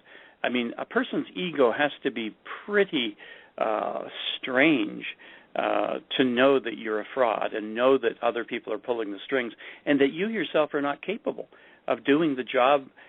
Talk about the ultimate in the imposter syndrome. This man has not only lived as a child, being a Muslim and playing Christian or playing normal, and here you are now as President of the United States playing the game of and playing the role of president. I mean, he does read a teleprompter well. Beyond that, I'm trying to think. What other talent displayed? I'm really not sure. Hoops, right? Basketball. Hoops. I'm sorry. Yes, there it is. And that's not a racist comment, so please spare your emails. I got a very specific question from Christy, and this is as follows, and I'm not even sure where this would fit in, so I'll ask it now before we move on. Do you know anything about the Sun Bank scam? No. Nor do I. Christy will look into it. Thank you very much for your question. And we also have questions and comments from a number of other people. I just want to say hello to Stephen Kay, member of the British Army, listening. Thank you so much for your email, and God bless you for that. Utmost respect from Wishaw, Scotland. Perhaps you know where that is, Jim. Ah, yes, yeah. Okay, that's where Kevin K. or Stephen K. is at. I'm sorry. No, actually, no. I was looking through that. I thought there was, but I've got a question here with respect to Obama. Again, this comes back to Obama and the man, who he is, forgive my bluntness, Is Barack Hussein Obama, Barry Soetoro, is he a bisexual, homosexual? What is he? Bisexual. All right. Bathhouse Barry is then an appropriate term for him? Yes. All right. And, of course, the reason this is relevant, not for any type of salaciousness here, is because, of course, that does speak to blackmail, potential blackmail. And do we know that if his sexual proclivities have become, well, a factor in his leadership by other countries where this issue is being held over his head? Well, he's been allowed to have his boys, men. I made the mistake of saying his kiddies were always allowed to come to play, and somebody nailed me on that comment, meaning, are you accusing him of being a pedophile? No, the man has his sexual proclivity, and it's being fed with the full knowledge, of course, of Michelle. She knows exactly where he's coming from. It's part of the agreement, I guess. Is Michelle Obama, is there any funny business with respect to her in terms of her, shall we say, pedigree? You know where I'm going with this? You mean her previous sexuality? Okay, okay, yes. I've heard tales of that, but I have no proof of that. Okay, yeah, I've gotten so many emails about her and requests to look into her background and all sorts of things. So I it's just one of those questions that I figured I'd ask. So, switching gears here, with what we have on the near horizon, what, Jim, what do you see with this Iran-U.S. deal that is? Iran is saying the nuclear deal will go into effect on the 20th of January. And we see the hostility in the Middle East, the Arab Spring, that's still not over, the problems in Syria, the uprisings continuing in other countries, and now the proxy wars that Syria almost having happened last year. Where does this Iranian deal put us in relation to Israel and our relationship with them? Well, I've wondered, because Netanyahu has been such an outspoken person, a very direct, his approach has always been very direct and so articulate. I've been waiting for him to actually declare, why would America become our enemy? And I'll leave it at that, because that's basically what Obama has set up, and what his minions have been able to do is place America directly in total conflict with Israel, to the degree that we are now funding with many multi-billions of dollars the Muslim Brotherhood surrounding Israel. Mm. Well, so what you're saying, to expand upon this a little bit, and this has been our investigative work product ourselves, looking at Arab Spring. The Arab Spring was not a spontaneous type of Middle East combustion. This was planned well in advance by us and the British and the French. Is that about right? And absolutely right. Like Benghazi was a planned event. It was meant to be a trade-off, and the Blind Sheik was going to be traded off for, the events and how it took place. What the fly in the ointment were these two dudes who got up there and started protecting their turf, and that wasn't part of the deal, and that's why the ambassador ended up being murdered, because that wasn't the intent at the very beginning. He was to be traded off against the life of the blind sheikh, and then of course these guys jumped to it and protected the turf of America, which really was their jobs, and they did their jobs well, tragically well. Interesting, and I know that is that's the theory, I suppose is the best word, by Claire Lopez. Do you know Claire Lopez, by the way? No. A former intelligence. Okay, she has a former intelligence operative. And I do know that. You asked if I knew her, and so my answer is no. Do I know of her? Yes. Okay, all right. I've looked at Benghazi. In fact, I've written with the help of an intelligence and somebody in the intelligence world, I think over 35 now articles about Benghazi, and of course that's a lie from start to finish. And I've heard about that kidnapping scenario. Now, personally, I've got problems with that, Jim. I'll be honest with you. I've got problems with the kidnapping scenario. I'm certainly not going to flush it completely. However, I do see problems with that. I do think that personally, with this whole Benghazi attack was set up. Of course, there were 7 Red Crescent members who were being held captive, and we know, of course, that the CIA Operations Center in Benghazi was the target, and it was not because of a video. But that said, let's get into Benghazi a little bit.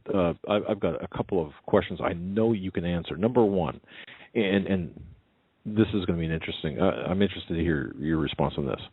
Number one, where was Obama? What was he doing on the night of the for attacks? 8 hours? Yes, sir. You mean for 8 whole hours? Well, 18. What's a few hours among friends? Yes. What was he doing? Because I don't know. think he started off in the Situation Room. Right. He was there. Then he vacated. Right. And the actual word came from Valerie Jarrett to stand down. Okay. And that mirrors with what we have. And we do know that the Global Response staff was dispatched, and of course they have authority, extreme authority, that of a 4-star general to commandeer whatever assets are in the area. We do know that there were assets in Africa and close by that could have responded, and of course there was a stand-down order given, and of course the Accountability Review Board report was garbage, as well as all of the answers by the administration or the regime, Obama regime. It was all garbage. But okay, now another question. Well, I ask you a question just right now. Sure. Before we move forward. Yeah. How many people who were in the Situation Room at that point in time, how many people still work for the administration? I'm just going to let that hang there, and you guys do your research. Do your research. How many are still working?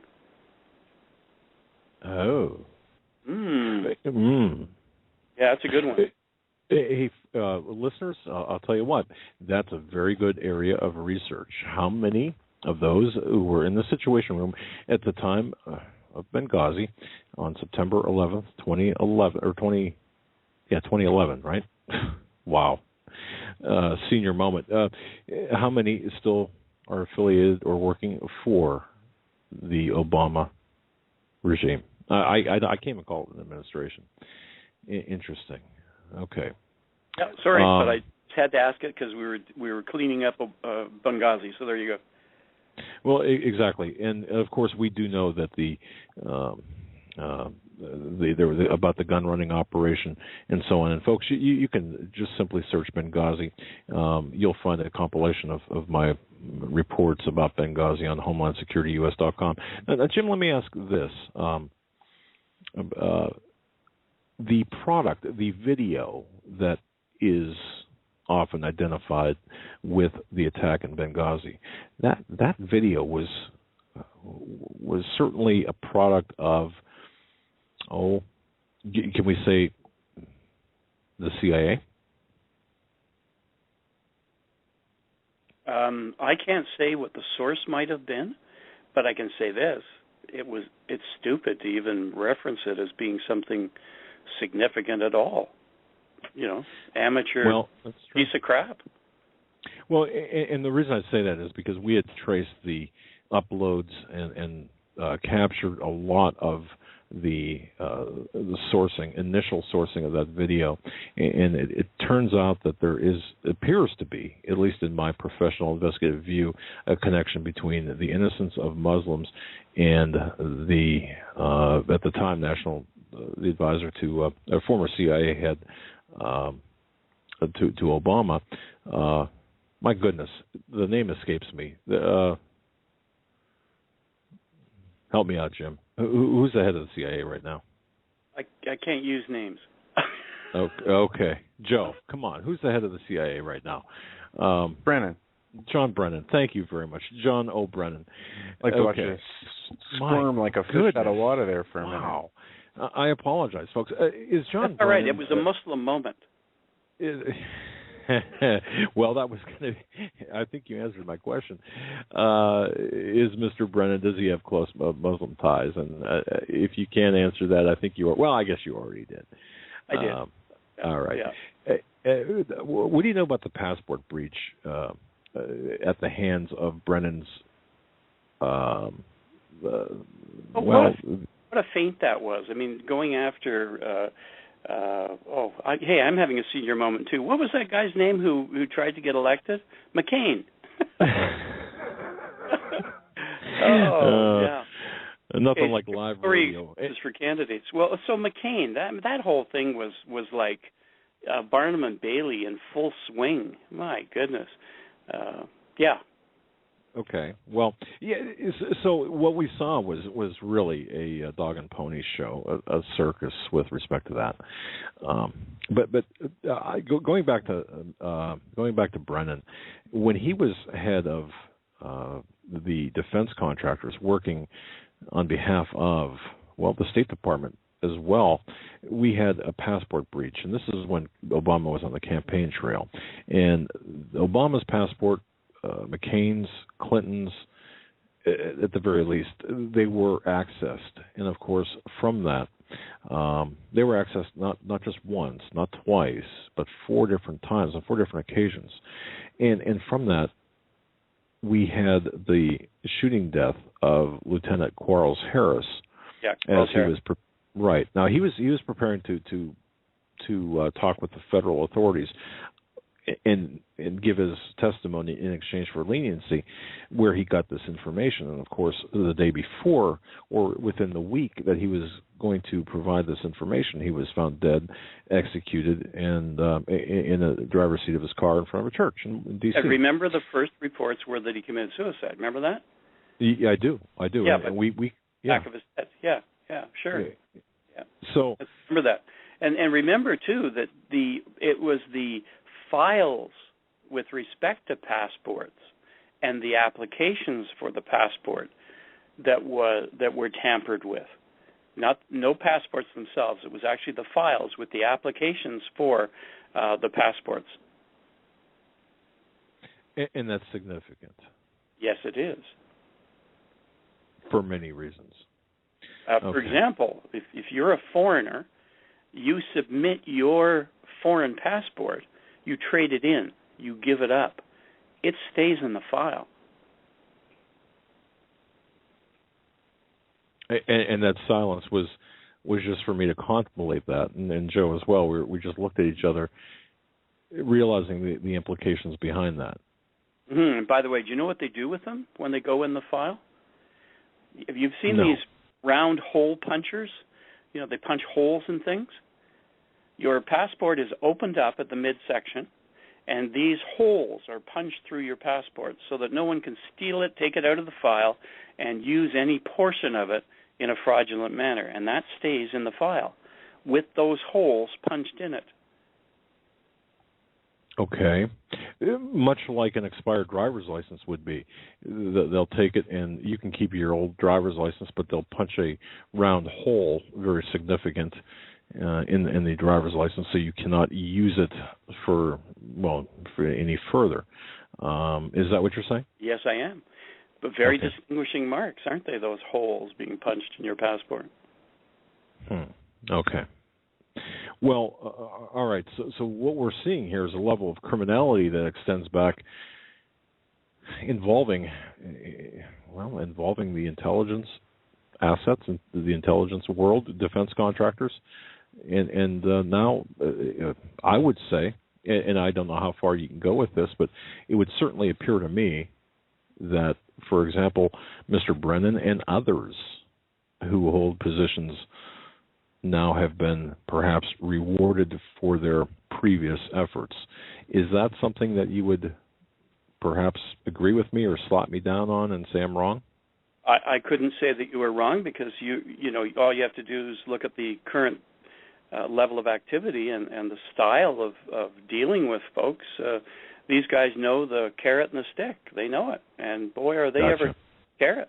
And the carrots are extremely large amounts of money. Like, for example, CGI, $682 million to do a website that doesn't work. Yeah, we've got to get into that here in the next hour. I got so many questions. One from Michael B. from Bozeman, Montana. Thanks for listening, Michael. Michael wants to know, changing direction a little bit here, Egypt, the Muslim Brotherhood, Hillary Clinton, bribes. Can you give us kind of an overview of the Muslim Brotherhood and how it's infiltrated here, the White House, the high levels of government, and how this applies to Egypt and the Clintons as well?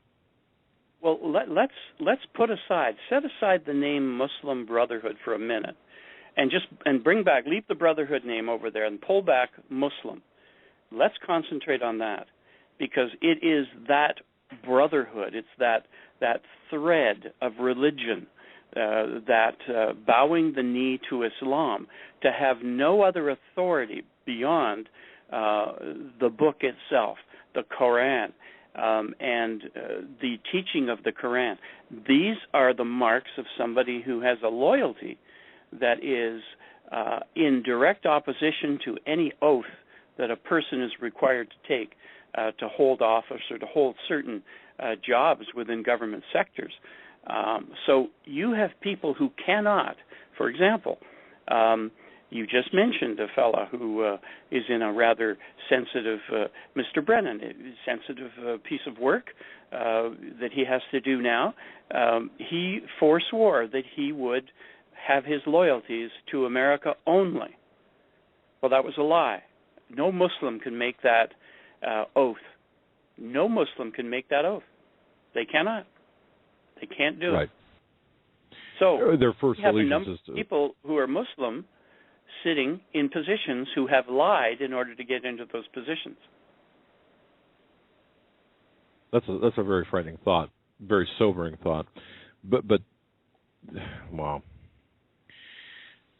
So we've got, in addition to the globalist agenda, you've got the violations of the Logan Act everywhere you look, with the Trilateral Commission, the CFR, the Bilderberg Group, all of these. And now you've got this infiltration of the Muslims into positions of power. Their allegiance, of course, is first and foremost to their political cult. Sorry, but their first allegiance is to the advancement of the Islamic cause, and they certainly cannot. Okay, I got you. All right, we're on the same page with that then. Wow. Before the top of the hour, I got a question here from one of our listeners who asked this, Dr. Garrow, please. I believe as the economy collapses and martial law is imposed, and this person does believe martial law will be imposed, the military will splinter, and we'll see civil war with the balkanization of the country under military, DHS, and civilian warlords. What's your opinion on that? I think that I've given the emphasis in terms of direction that I believe Mr. Obama will follow, because there's no other way for him to address a number of issues all at once. The EMP attack on America would have provided him with all of the goods in one basket, where he would have addressed the global agenda of reduction of population, 300 million Americans, the availability of all the loot. Let's think Nazi for a minute, and remember what happened to the Jewish wealth in Europe. It was confiscated by the Nazis and formed the basis of much of the wealth that was taken out of and sequestered from Europe to South America. Massive wealth. And when you start to look at an elite, a small elite, roughly 10% of the population, or a few million people. But this elite would come out of this thing unscathed, with all of America at their feet, ready to be grabbed, and basically stolen from those people who would die as a result of this EMP and the carnage afterwards, the natural devastation through the falling apart of society. So, I'm answering your question in a little bit different way, but I didn't want to go down the rabbit trail. I would rather go back to what I know is being recommended to him by certain people. I'm getting that from at least one of the people involved in the safeguarding of all of us by virtue of stopping the nuclear weapons from being used and the EMP being used. But it has been forestalled. It hasn't been stopped forever. He may attempt it again. And that is my biggest worry, is that we won this game so far, but there are other innings still to play. Well, Mr. Garrow, we're up against the top of the hour break once again. And, wow, badge of honor, I suppose.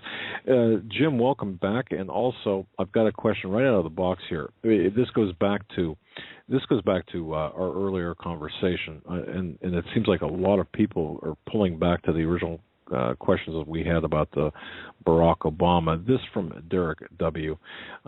Really wants to know about your knowledge about Obama's relationship with Michelle. I think you referenced that, suggested that. Of course, it's a interesting relationship. But what about his two children? Is there any controversy? Is there anything we should be looking at? Do the foreign intelligence agencies, I know they've got a file on Obama, his wife, and two children. Is there anything odd with respect to his kids in terms of real kids? Well, I know they're real kids, obviously, or real children, but I mean, are they his, or is there something that perhaps, is there any fire there where there's smoke? Lots of smoke, and of course, fire is right there under the surface. Really, what needs to happen is somebody needs to get some DNA samples going there. They may prove to be interesting. Okay, and I've felt that way as well. Now, I've also got a question here from, this is from Ken H. Out of Binghamton, New York. Hey, that's not we've been there. Okay, this concerns the woman Miriam Carey that was killed in Washington D.C. Was there any type of, to your knowledge, was there more to that shooting death of that woman, Ms. Carey, in Washington D.C. than meets the eye with respect to her potential relationship with Obama? Oh, no. What it does speak to, though, is a police force out of control. Interesting. Okay, because we've had several people ask that question, and of course, you being the insider, you would know. Okay, well, obviously, we've got this militaristic government here, police force.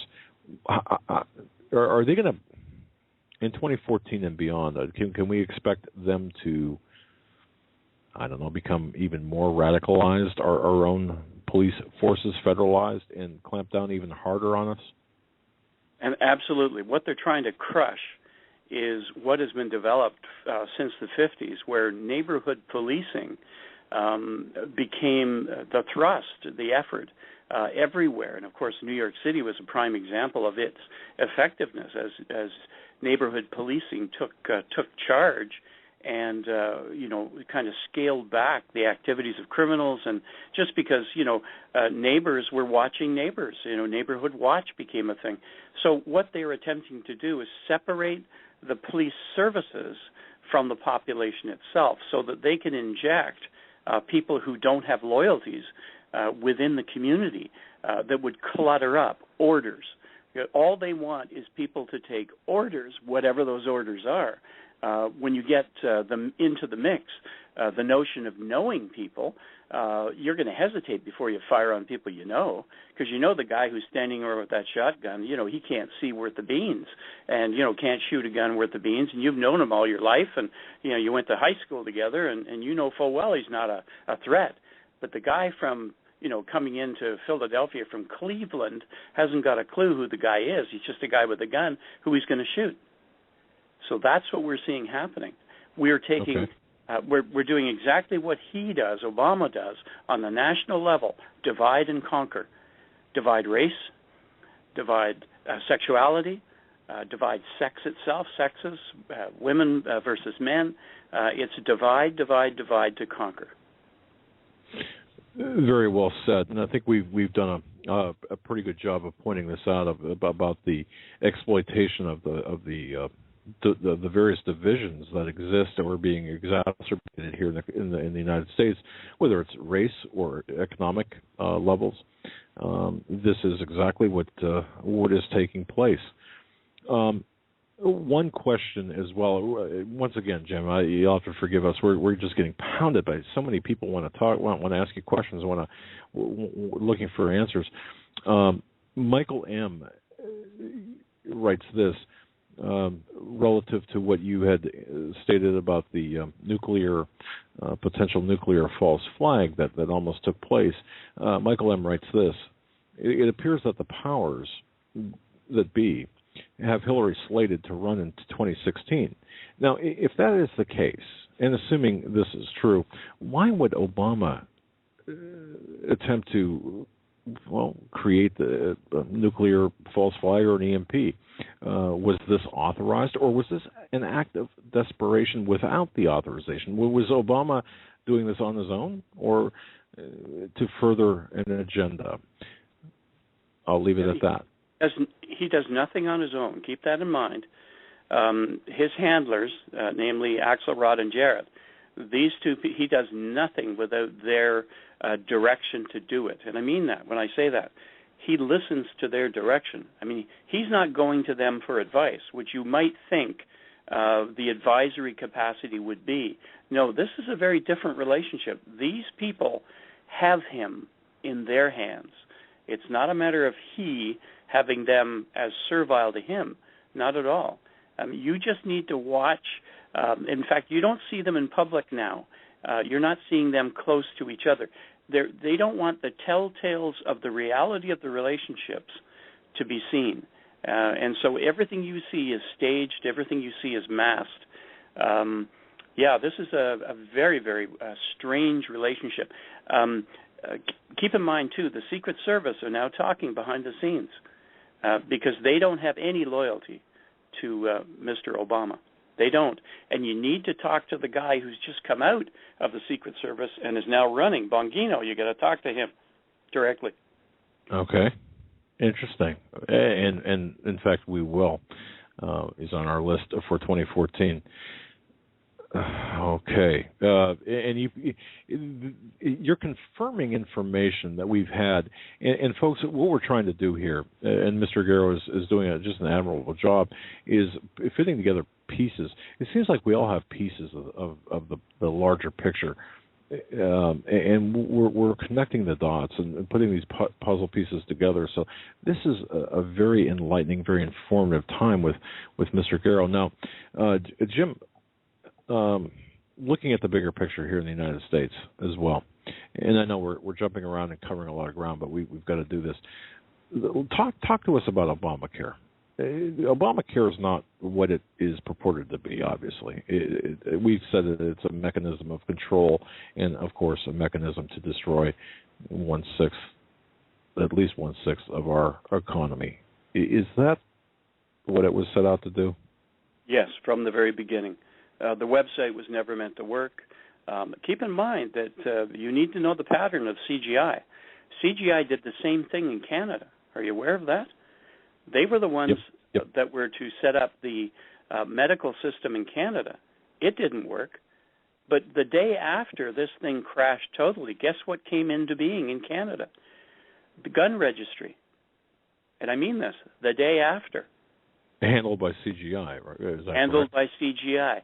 Canada provided CGI with the playing field, the practice field, to get this stuff ready for America. And, of course, they went, well, you know the relationship between Valerie Jarrett's daughter and the CGI group, of course.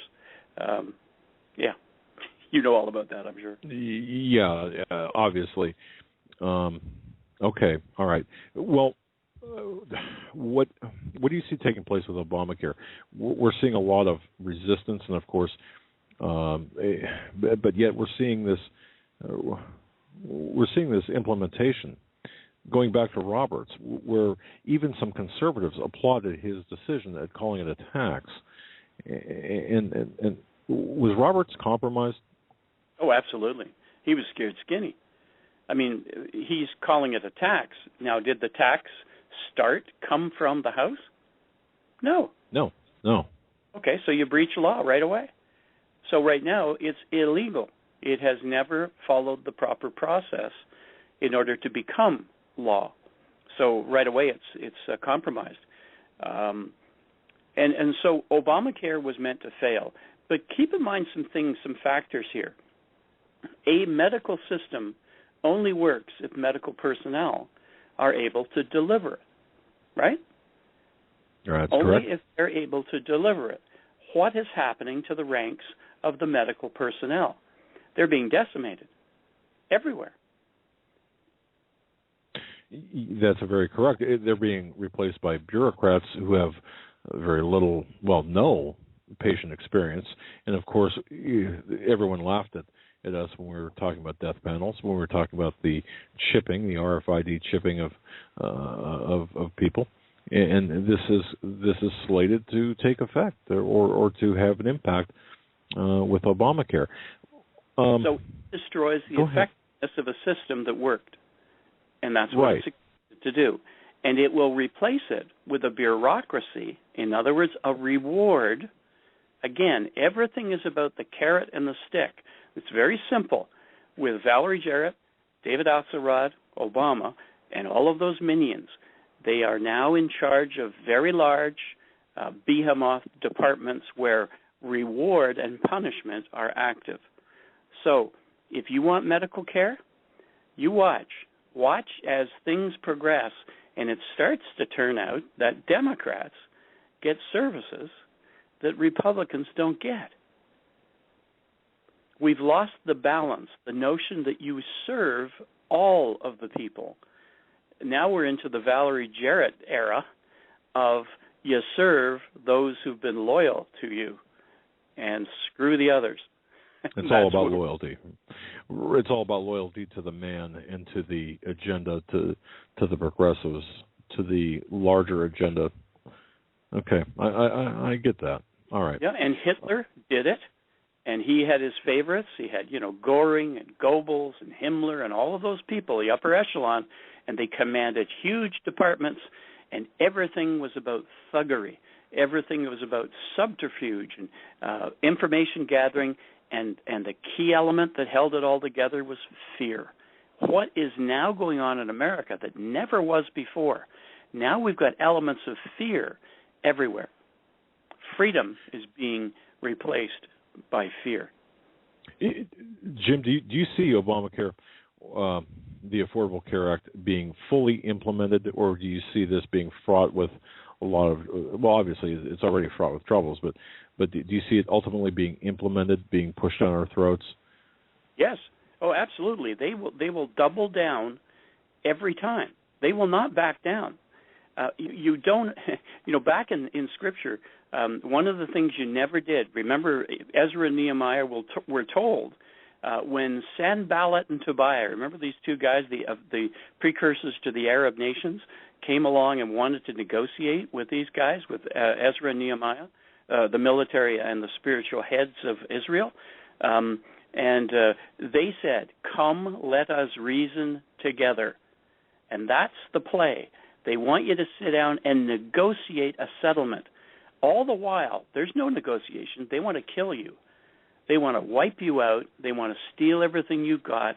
They want to have it their way. over and above your way. It's no longer about serving the public and the public need. It's about serving the self-service of the elite group. Interesting.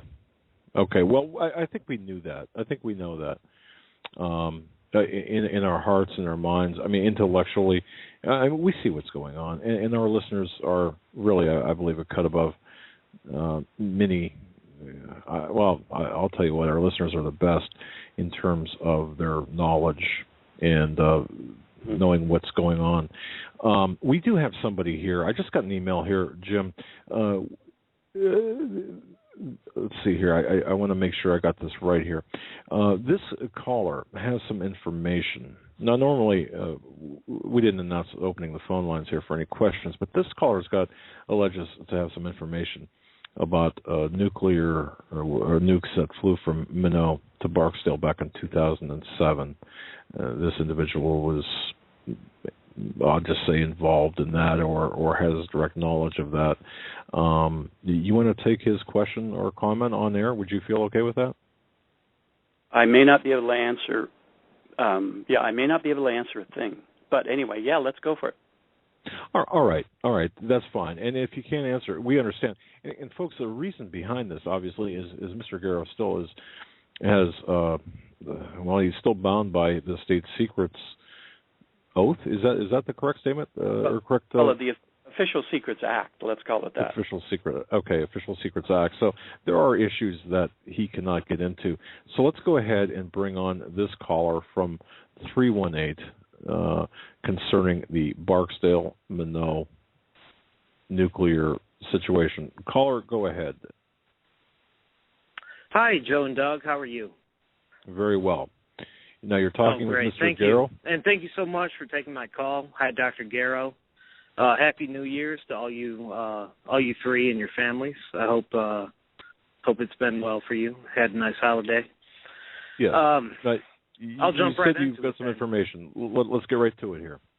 Yeah, absolutely. So I was in the Air Force. Back in 2007, I was stationed at Barksdale. And this was actually a pretty highly publicized event. But some nuclear ICBMs were carried from Minot to Barksdale. Now, I was actually on shift. I'm an IT guy, so I was working in the IT desk at Barksdale when it happened. Overnight, I was on night shift at the time. And all of a sudden, the whole base went to lockdown. We didn't know what was going on. We found out the next morning that nukes had been transferred from Minot to Barksdale, and they weren't accounted for.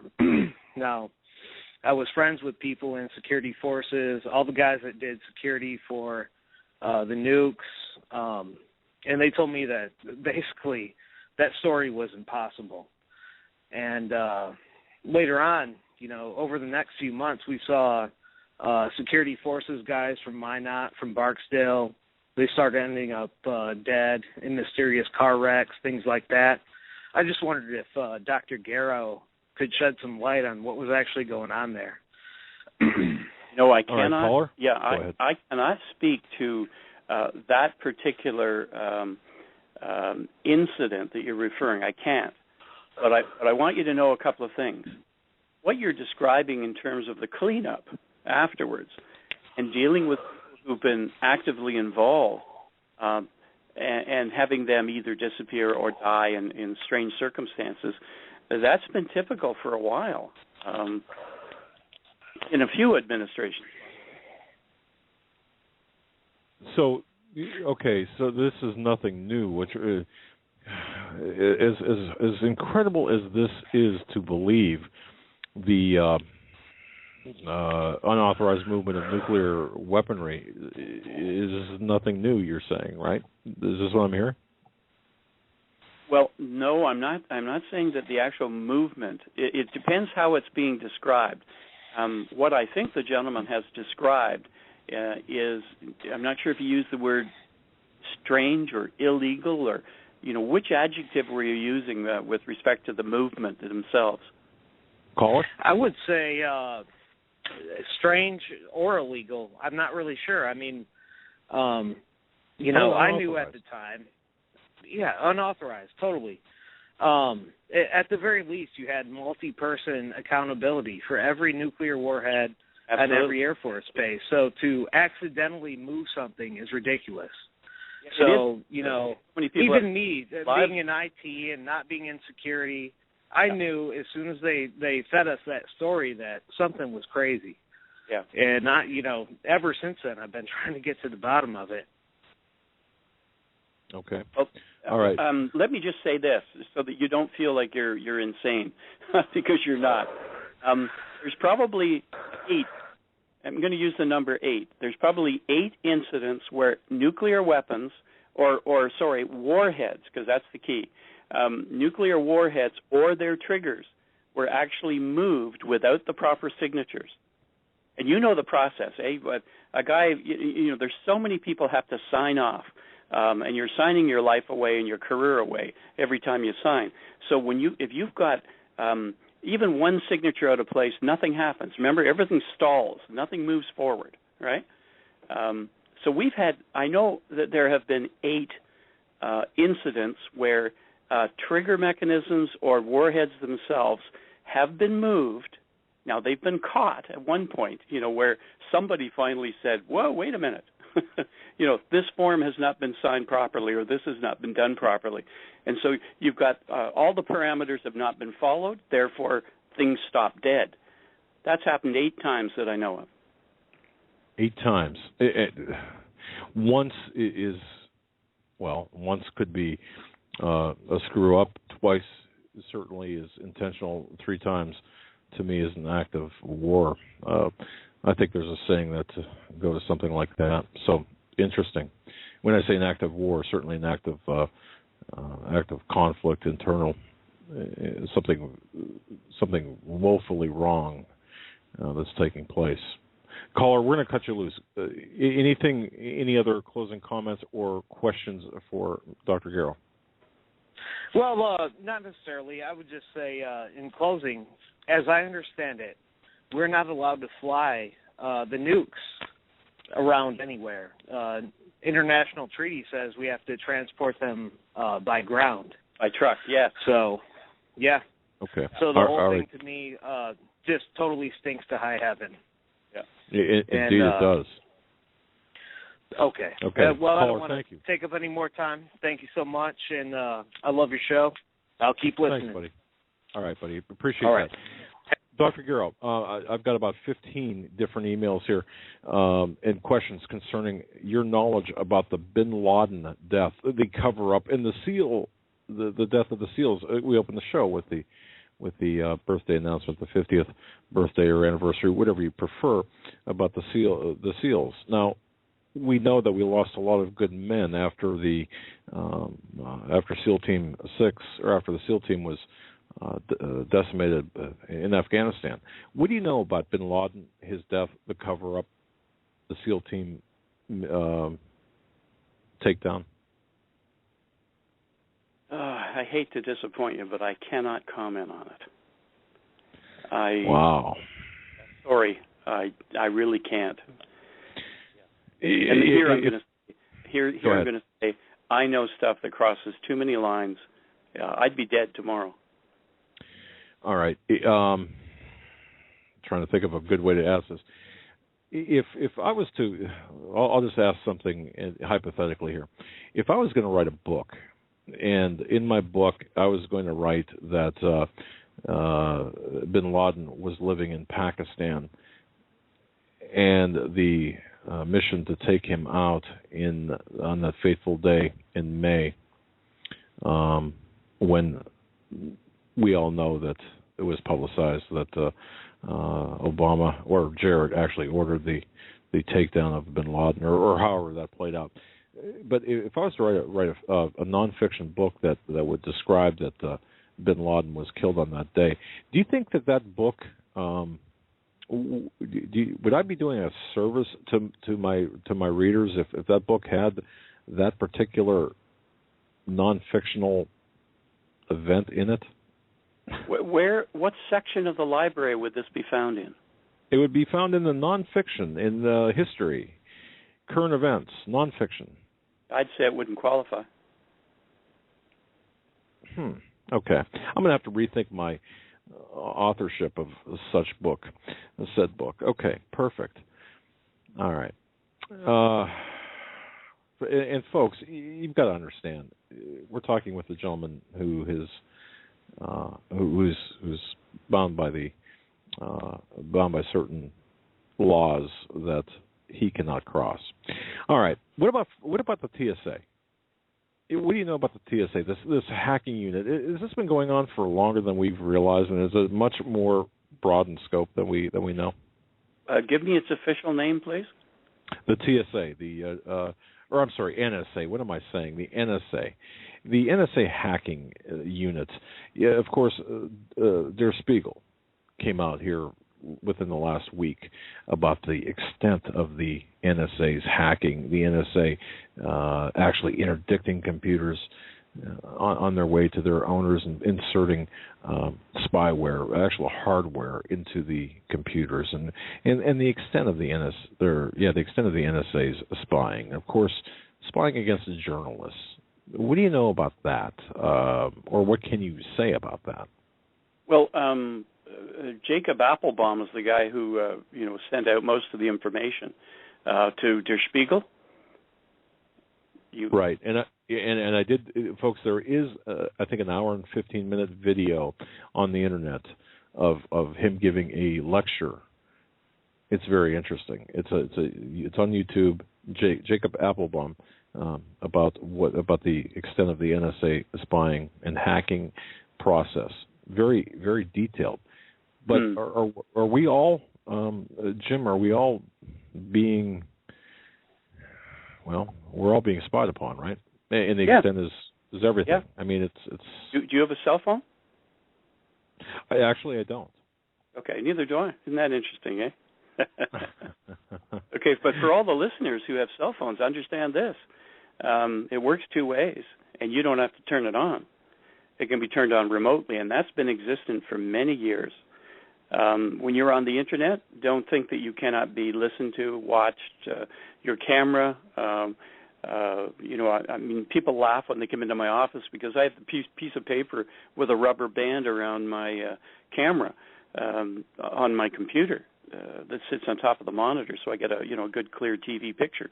Because I know that they can turn it on. The blue light doesn't have to go on for it to be working. People think, well, the blue light's not on, therefore it's not on. No, sorry. So that's just such a simple thing to disable.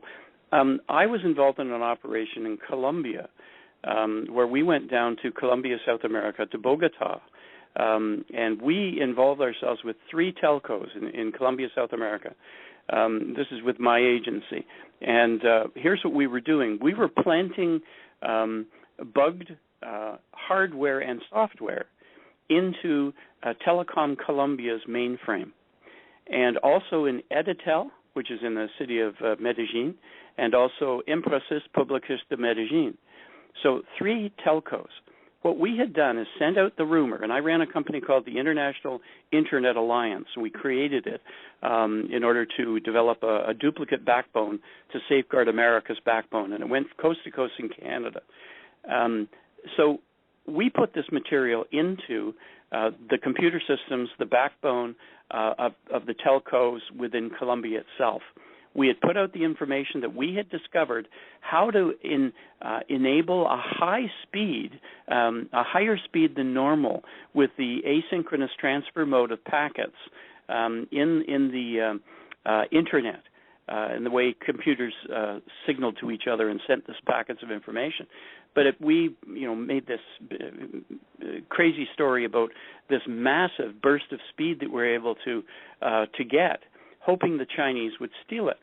Well, they did, and that was 1998. Well, for 13 years, they took it back to China, put it in the backbone in China, and for 13 years, we were able to listen to everything going on in the Internet in China. Wow. How convenient and how simple. And, of course, how lawless, how unlawful.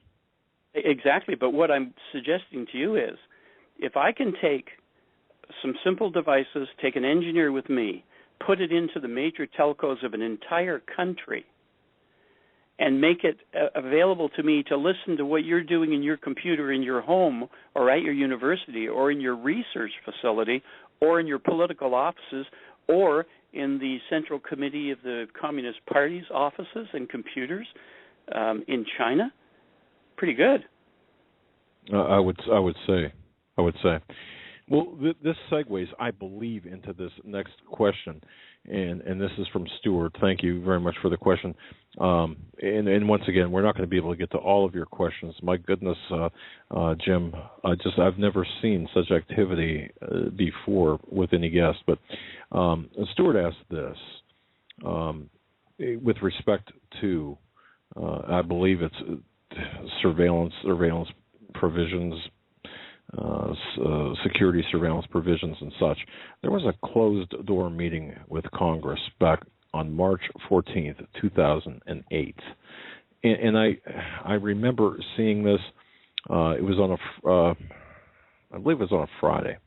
And there was a special closed session of the U.S. House pending security surveillance provisions. It was like the fourth time in our country's history that Congress had a meeting that was closed to the public.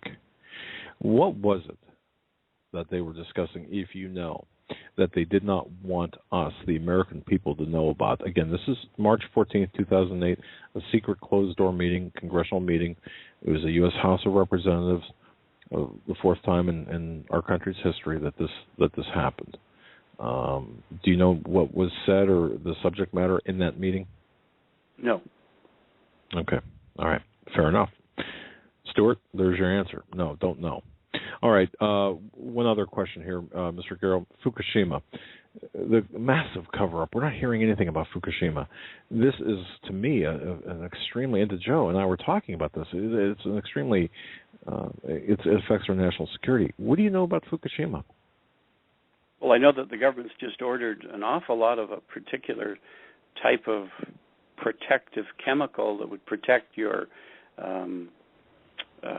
throat area. Right. Well, what about the incident itself? Was this just an act of God, to your knowledge, or was this somehow? Oh no, this was sabotage. No, it was absolutely sabotage. Yeah, and by the way, it was potassium iodide. It was for the thyroid. And 14 million doses have been ordered. Where's that destined to? Is it for the West Coast? West Coast, yeah. Oh. I know, and Joe and I were looking at this. We're expecting this.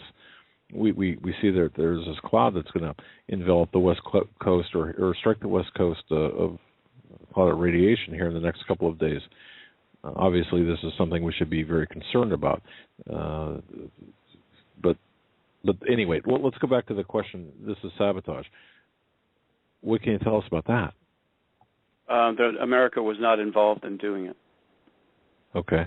But to what end, the sabotage? Was it to cause exactly what we're seeing right now, or was it is what we're seeing right now better than expected, or what was expected? Well, ultimately, and by the way, do you want me to name who did it? Please. Oh, please be free with information. China did it to Japan, and it's one way. I don't know if you remember this, but do you remember the devastation that Japan wreaked on Nanjing and Chongqing, some of the major centers where 600,000 people were murdered in Chongqing, 400,000 people in Nanjing, the rapes of women, the stealing of women and bringing them back to Japan, and the devastation of the Chinese people. And of course, that's when Mao, of course, rose to prominence as a leader, and Chu Enlai and some of the other leaders. Right. But a saying was developed, and it's funny. I had one of my employees, the vice president of my company in China, used to be the man who he did the modeling of submarine warfare against America for China. That was his job. And we sponsored him to come to Canada. But one of the things that has developed since that time, they have a long memory. And whenever they refer to that period of time, there's a little saying, and it's called, 2 words, just one day. And it's the dumbest thing you've ever heard the Chinese say. And I've heard it so many times, so many different areas of China where I've heard the same thing said by the older people. But the young people understand what it is and the honor that's at stake here for the Chinese people against Japan. Fukushima was sabotaged by China of Japan. That's an incredible assertion to make. Unfortunately, it's believable, even more than believable. Obviously, we do have the weaponry, or the weaponry exists well beyond even our comprehension. I can't even tell you. You do know that with the schools that we have and the many thousands of students that we have, it is the elite of China who send their children to our schools. It is the elite children who make conversation, talk about things. And when this hadn't happened yet, there were murmurings. There were murmurings from one of the bases, and the children from one of the military bases in our school. There were murmurings of something going on. And I put the warning out about this. I wrote a little tasking. Anyway, I don't want to give you the full title, but we put together a little package and sent it in as a report with serious ramifications. And this is where it led. Wow. But isn't America really, or the entirety of the Northern Hemisphere, aren't we the ultimate victims here? I mean, obviously Japan, within a radius of the nuclear power plant, there's evacuations, there's heightened cases of cancer, but isn't the United States receiving the brunt of Fukushima? Part of it, yeah, but that's called collateral damage, and I want you to think about this for a minute. There are huge agreements in place. I mean, they're not huge in terms of volume. The implications of those agreements with Mr. Obama and China with respect to indebtedness and continued loaning of money, and there are implications for natural resources. There's all sorts of layers in the agreements, and part of it has to do with damages that might be done by Chinese military in America as they did whatever functions that they had chosen to do. There's some implications here. Somebody was thinking ahead. It would appear that way. Jim, you and I spoke off air here. We've got about 15 minutes of programming left. You've been very generous with your time, and certainly on a holiday, on the first day of the year, on New Year's Day, you've been very generous, and this has been an incredible interview. Let me ask you, our off-air discussion, we talked about a number of things, one of which is you're a Christian, and you believe you're a follower of Jesus. That is correct, right? Amen. Yes, I am. Proudly so. Proudly unabashedly so. Unafraid. Right. Now, are we seeing, in your view, the fulfillment of biblical prophecy here? Or do you believe that we're looking down the Scripture? We're seeing Scripture unfolding before our eyes? So you're asking me, are we entering the end times? Okay, let me ask that. Yeah. Yeah. I believe that we're on the edge of it. Where America plays a role, I am really not sure, because we don't appear in Scripture. You'll notice that we don't actually have a place. We're not talked about. Other entities are talked about, Gog and Magog, and we know who they are, but we don't appear, and that's a strange thing for me. It's a real question. It's a puzzle. I'd like some people to come forward and instruct me in that area. But do I believe that we are entering into that those last days, given the treatment of Israel? Keep in mind that the biblical history itself It's about Israel. It's about the relationship between a child and the father. And the child, of course, we have become Israel, Christians, but the original child, the original agreement, the covenant was between Israel and God. So Israel is the apple of God's eye. It has a special place in God's love and in history, and the world's history revolves around that little piece of land. So anything that impacts Israel is, to me, the thing to watch. Right now, America is very much not even turning its back on Israel. It's stabbing Israel in the back. It's providing the enemies of Israel with opportunity to destroy Israel. And, if there is anything that bespeaks of the Islamist notion and preference of people like Brennan and Hagel and Obama, this is it. And the treatment of Israel is just shabby and embarrassing and horrific in terms of its treatment of what God has set aside as being special. And we know Israel is God's timepiece. And, we've had numerous people on our program talking about this. And, of course, I will bless those who bless Israel and curse those who curse Israel or act as curses to Israel. So we're seeing this play out. I do believe that we're looking at the unfolding of Scripture, of biblical prophecy, indeed. Jim, I'm going to afford you the opportunity. Anything that we haven't covered that you would like to directly speak to, you're free to do so. Anything that you think is important for our listening audience to understand in anything, any part, just the floor is yours. Wow, that's an invitation. To my mind, it's most important that we as individuals have ourselves aligned with what is important in life. And America has succumbed to the chasing of dreams and visions and things that are false in nature. We've bought into hedonism, and we've bought into possessions. The guy who dies with the most toys wins.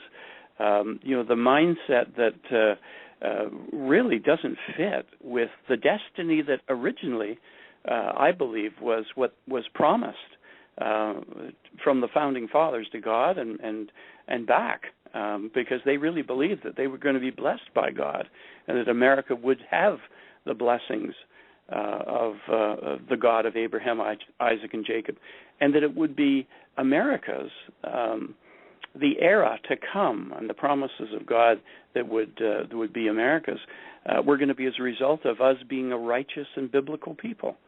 And the founding fathers were deeply religious men. Don't believe any of the waylayers out there who are trying to take you down bunny trails that aren't true. They were deeply understanding of Scripture. They were theologians. Those guys could argue till they were blue in the face, and they knew Scripture like you would not believe.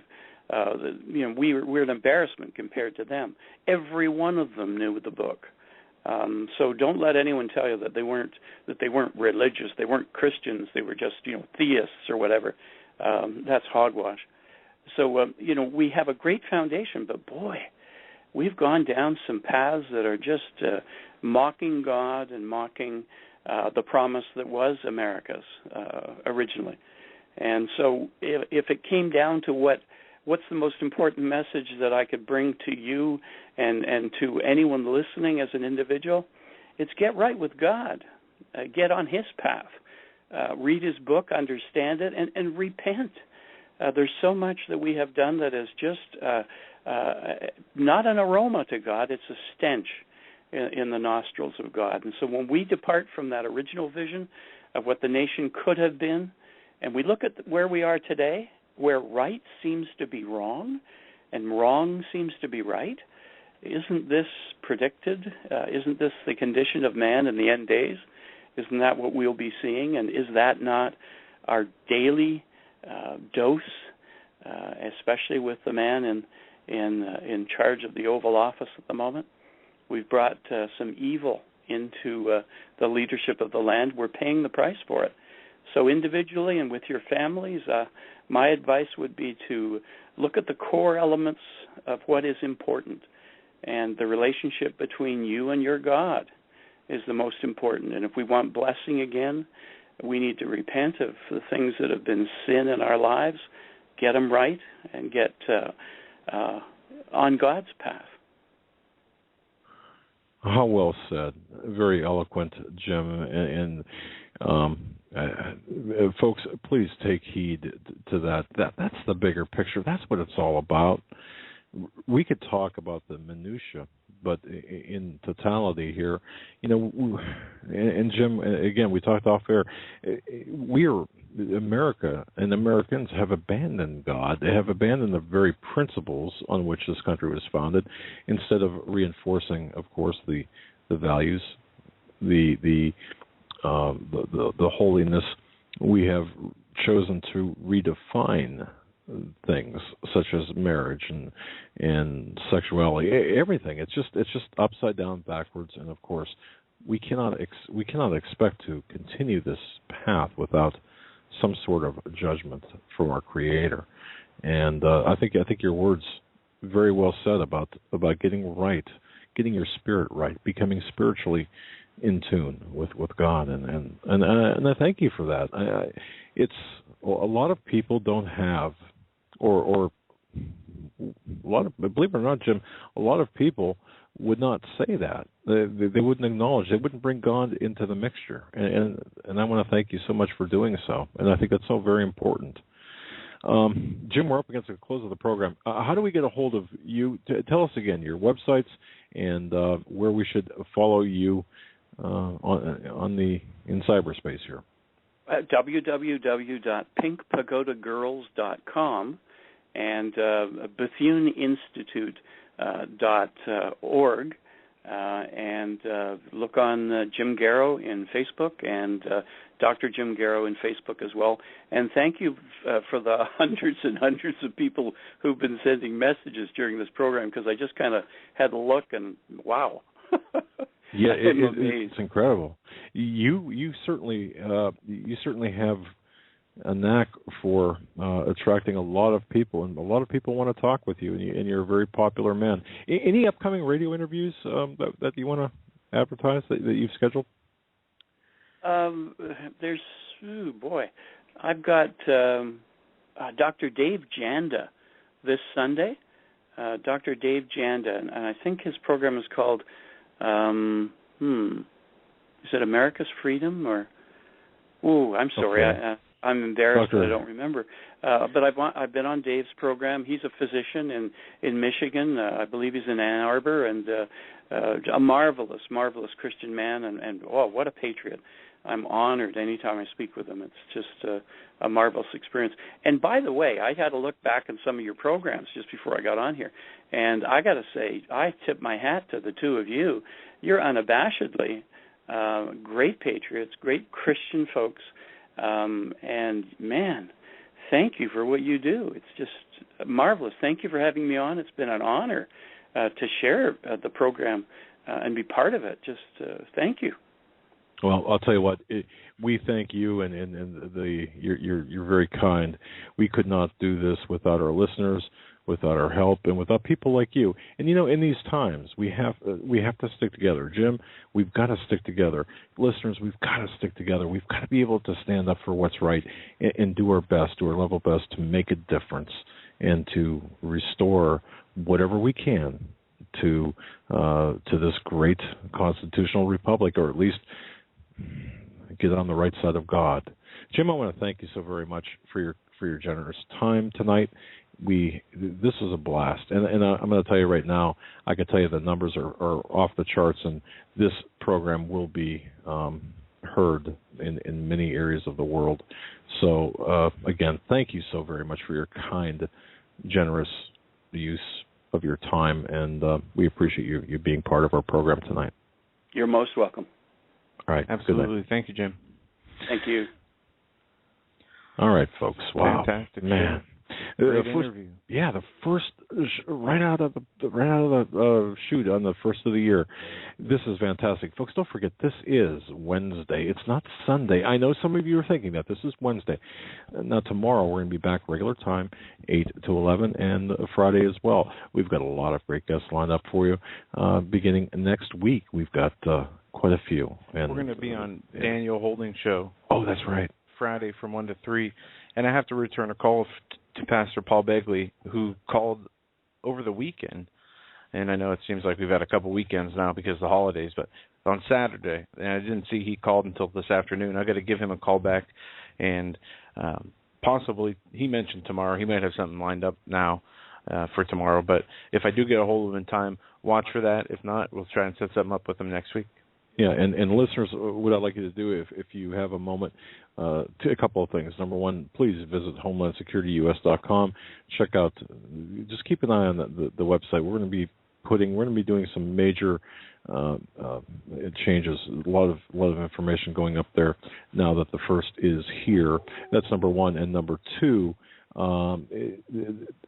just give Jim Garrow, either on Facebook or via some other method, let him know that you heard him on the Hagmann and Hagmann Report, and thank him for his time. I'll tell you what, he's very gracious to spend his New Year's with us. That'll do it, folks, for the first day of January 2014. I just want to say God bless you. Thank you so much for your time, and we certainly hope we certainly hope you think it was time well spent. Absolutely. And once again, thank you, Mr. Garrow, for the fantastic interview. God bless each and every one of you. Until tomorrow, stay safe. We'll see you at 8 o'clock Eastern Time. Have a great night.